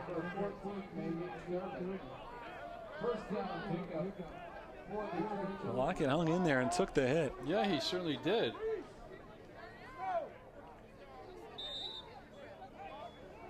Popped right back up. First down for Trinity as they hold on to the ball. They've had it pretty much the whole fourth quarter. And yet they've been outscored in the quarter.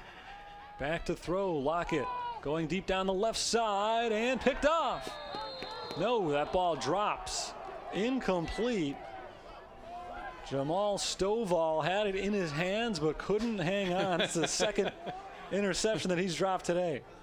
And he knows it. He wanted that one, just to join the party after all the other turnovers. It just popped out as he hit the ground. Slightly bobbled. Second down and 10.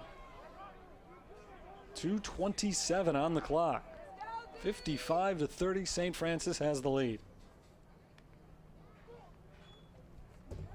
Handoff to Branch. Branch has a little room to the right side. Dragged to the turf by Thurman across the 25-yard line. A pickup of about 5 yards. That clock continues to run. Trojans are in no hurry here, as their fate appears to be sealed on a 2-8 season.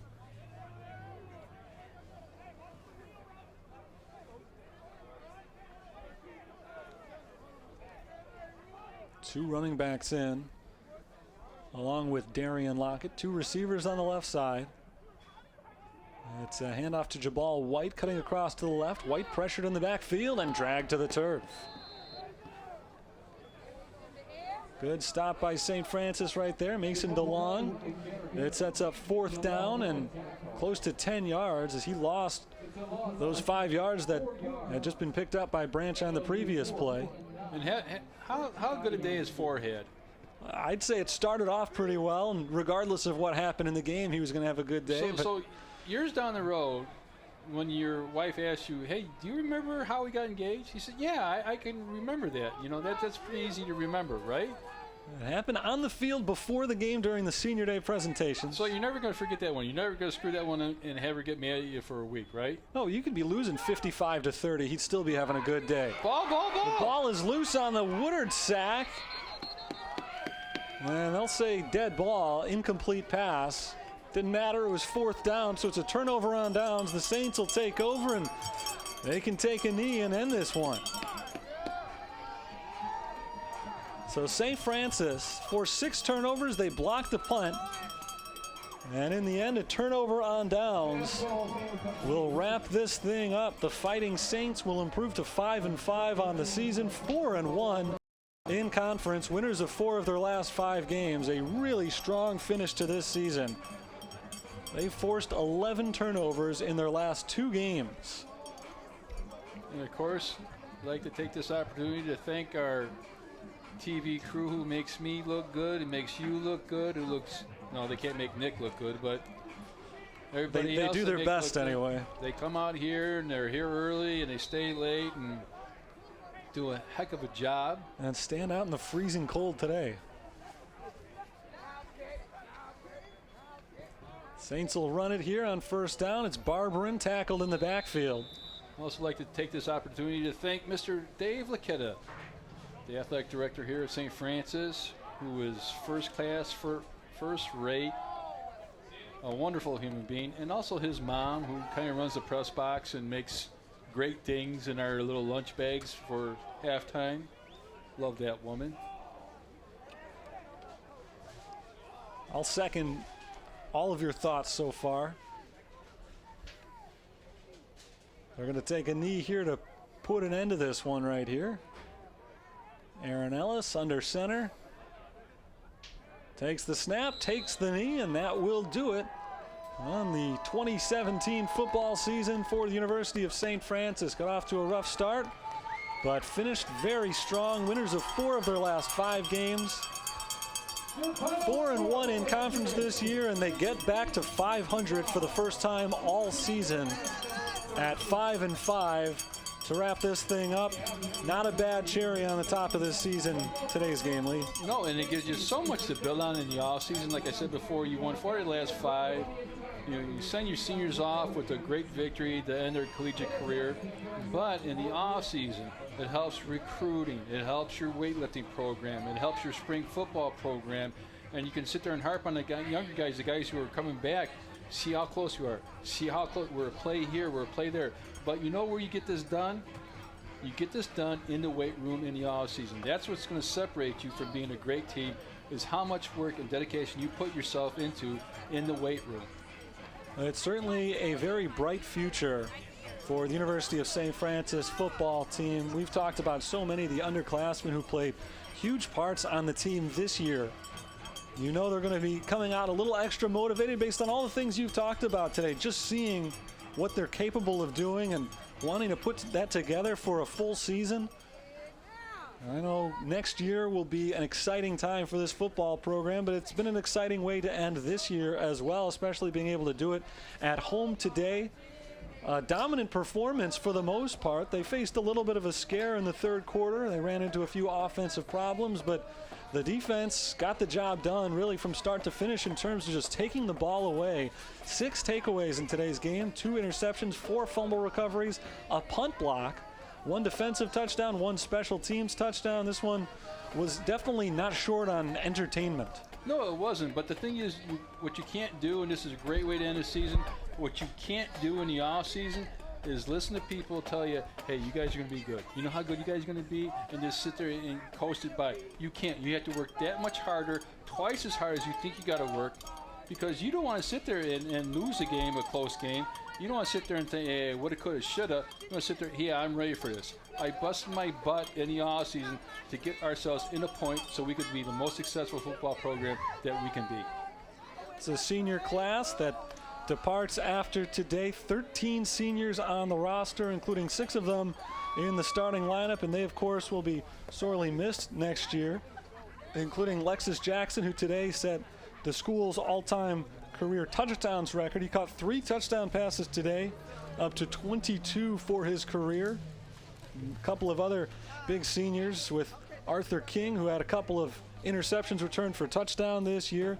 Look at the punter. Luke Nelson had one of the best seasons in the country and had a 74-yard kick today. He's going to be tough to replace. A lot of guys who are going to be tough to replace going forward to next year, but this is a senior class who really did accomplish a lot in 4 years here, so it's nice to see them get out of here with a win. But you know it's nice if you're a senior and you come back here for homecoming and you come back and you maybe visit a little bit and you can say, hey, we're the guys who laid the foundation for where you guys are going to be.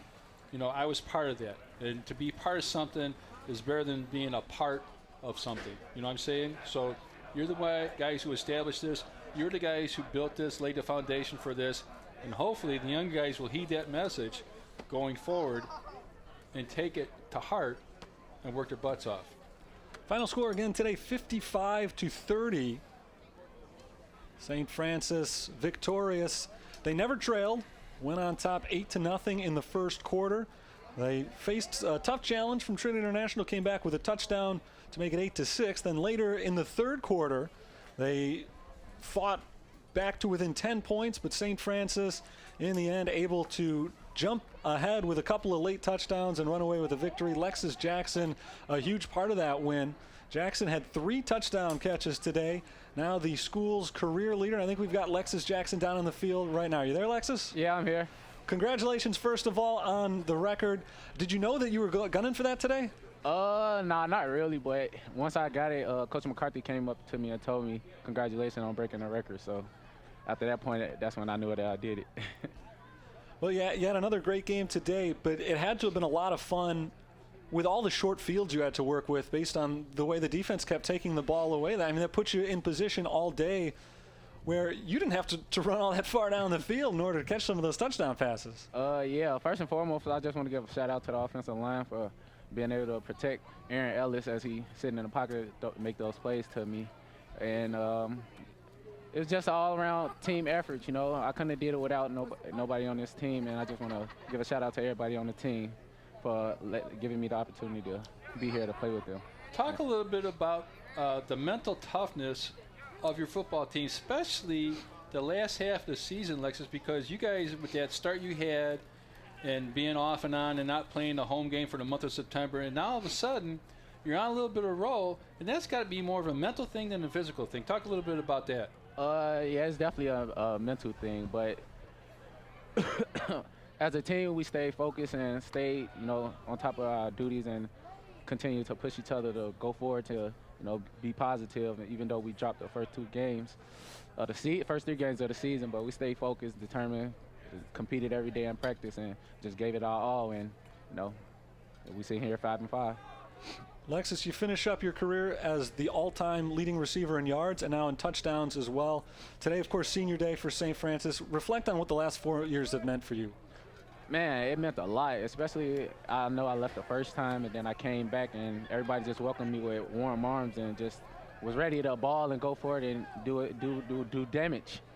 And, it was a great 4 years here, and being able to break any record is a big accomplishment, and I'm very thankful for, being able to accomplish that. And I just want to thank everybody on the team and the coaches and the school for giving me this opportunity. It's certainly an interesting career for you, Alexis, and your name is written in the St. Francis record books.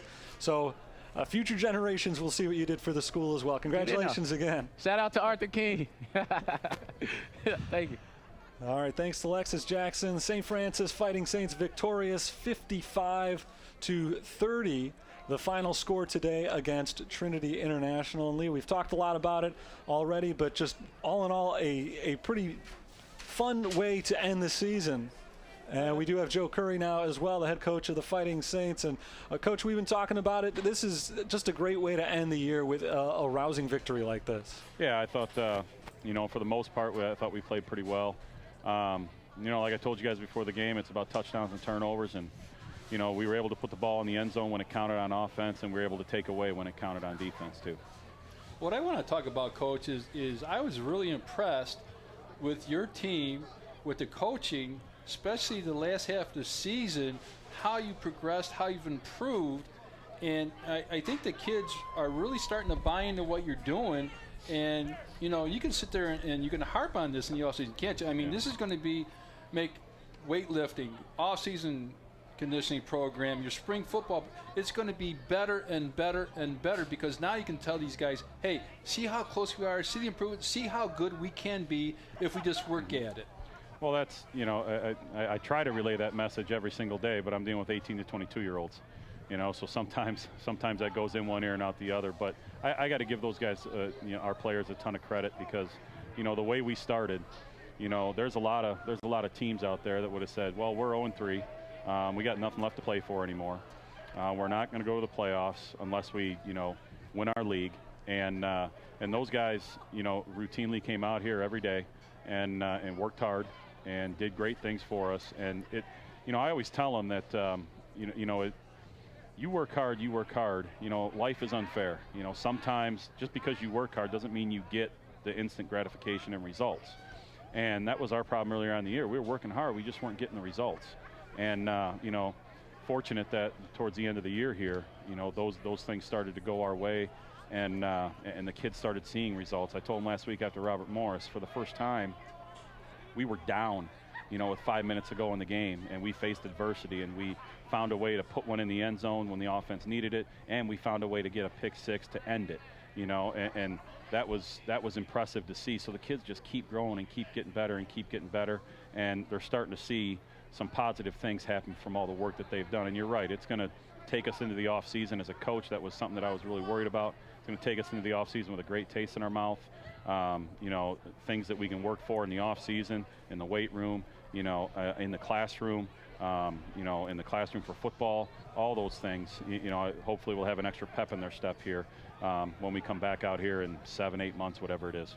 But it's kind of a win-win situation, because number one, you're building for the future. Number two, you can send these seniors guys out and say, hey, you're a part of this. You'll always be a part of this. You guys kind of laid the foundation for these younger guys, and to send them out with a victory like this, that speaks volumes. Well, it definitely does. You always want to send your seniors out with a victory and send them out with something positive. I think every one of these seniors here, when we were talking to them at the end, they all had smiles on their face, and that's what you want.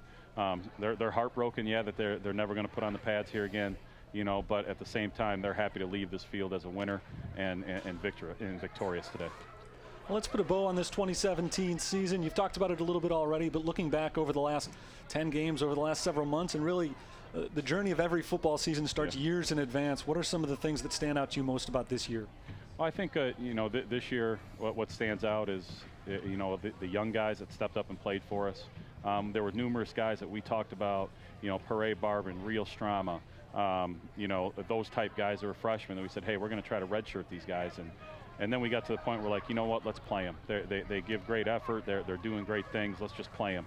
And I think that they kind of spearheaded us to turn us around because, Pere in particular, he came in the St. Ambrose game when, we really needed a victory. And he came out and rushed the ball for us. I believe he had his first 100-yard game, and that kind of sparked us on offense and within the running game and everything. So I think that's a great part of it. And then, the other part of it, I think, was, I think our kids started to believe in what we're preaching around here about, touchdowns and turnovers. Don't turn the ball over, take it away. And you started to see us flourish in that area, towards the end of the year. And that's a great thing to build on here for the future. Coach Joe Curry, thank you very much. Congratulations on the win today. All right, thank you guys. I appreciate it. And thank you guys for this season and for all you guys do for St. Francis Athletics and football as well. Thank you very much. And a good win today, 55-30. St. Francis defeats Trinity International to wrap up the season. Let's wrap up our season, Lee. We've talked about it. A good way to cap this season, a good thing to look at going into next year. Just a good game all around today. Well, it makes everything better. It makes you work harder. You have a sense of accomplishment. You've got some goals that you can lay out before you. You understand what it takes to get to this level now here. And you can enjoy it for a little bit. And you can sit there and work on it, but you can sit there and take a little bit of a break, get through finals, because finals coming up in about a month. Take your Christmas break and then come back in January. Hey, let's hit it hard and see how good we can be. That's going to do it for our broadcast today. Let's take a quick look at some stats before we say goodbye for good here. Final yardage totals in this game, 510 for Trinity International, 397 for St. Francis, but the big key, 6 forced turnovers for the Fighting Saints. Aaron Ellis, 19 of 36, 252 yards, 3 touchdowns, no interceptions. His favorite target today, Alexis Jackson, 7 catches, 133 yards, and 3 touchdowns. Michael Johnson led the way with 70 yards on the ground. Moore had 30, and Barbarin 26 yards rushing for the Saints today. But again, the key, those 6 takeaways led to St. Francis's 55-30 victory. We are going to say goodbye from Chile Joliet, ATI Field at Joliet Memorial Stadium today, where the Saints were victorious. They wrap up the season 5-5 overall, 4-1 in conference as Trinity International falls to 2-8 overall, 1-4 for their conference season. Lee, any final thoughts for the season? Just a pleasure working with you, pleasure working with our TV crew. I'd like to thank the St. Francis athletic family. They're first class and first rate, and really enjoyed this season. Looking forward to next year. So thanks to the entire television crew here at St. Francis. I should mention Nick Jacobs as well, who's been with you all season. Couldn't make it today, but I was lucky enough to be able to fill in for him. So thanks to everybody involved with the broadcast. For Lee Turnbow, this is Terry Bonadonna signing off. Enjoy your off season.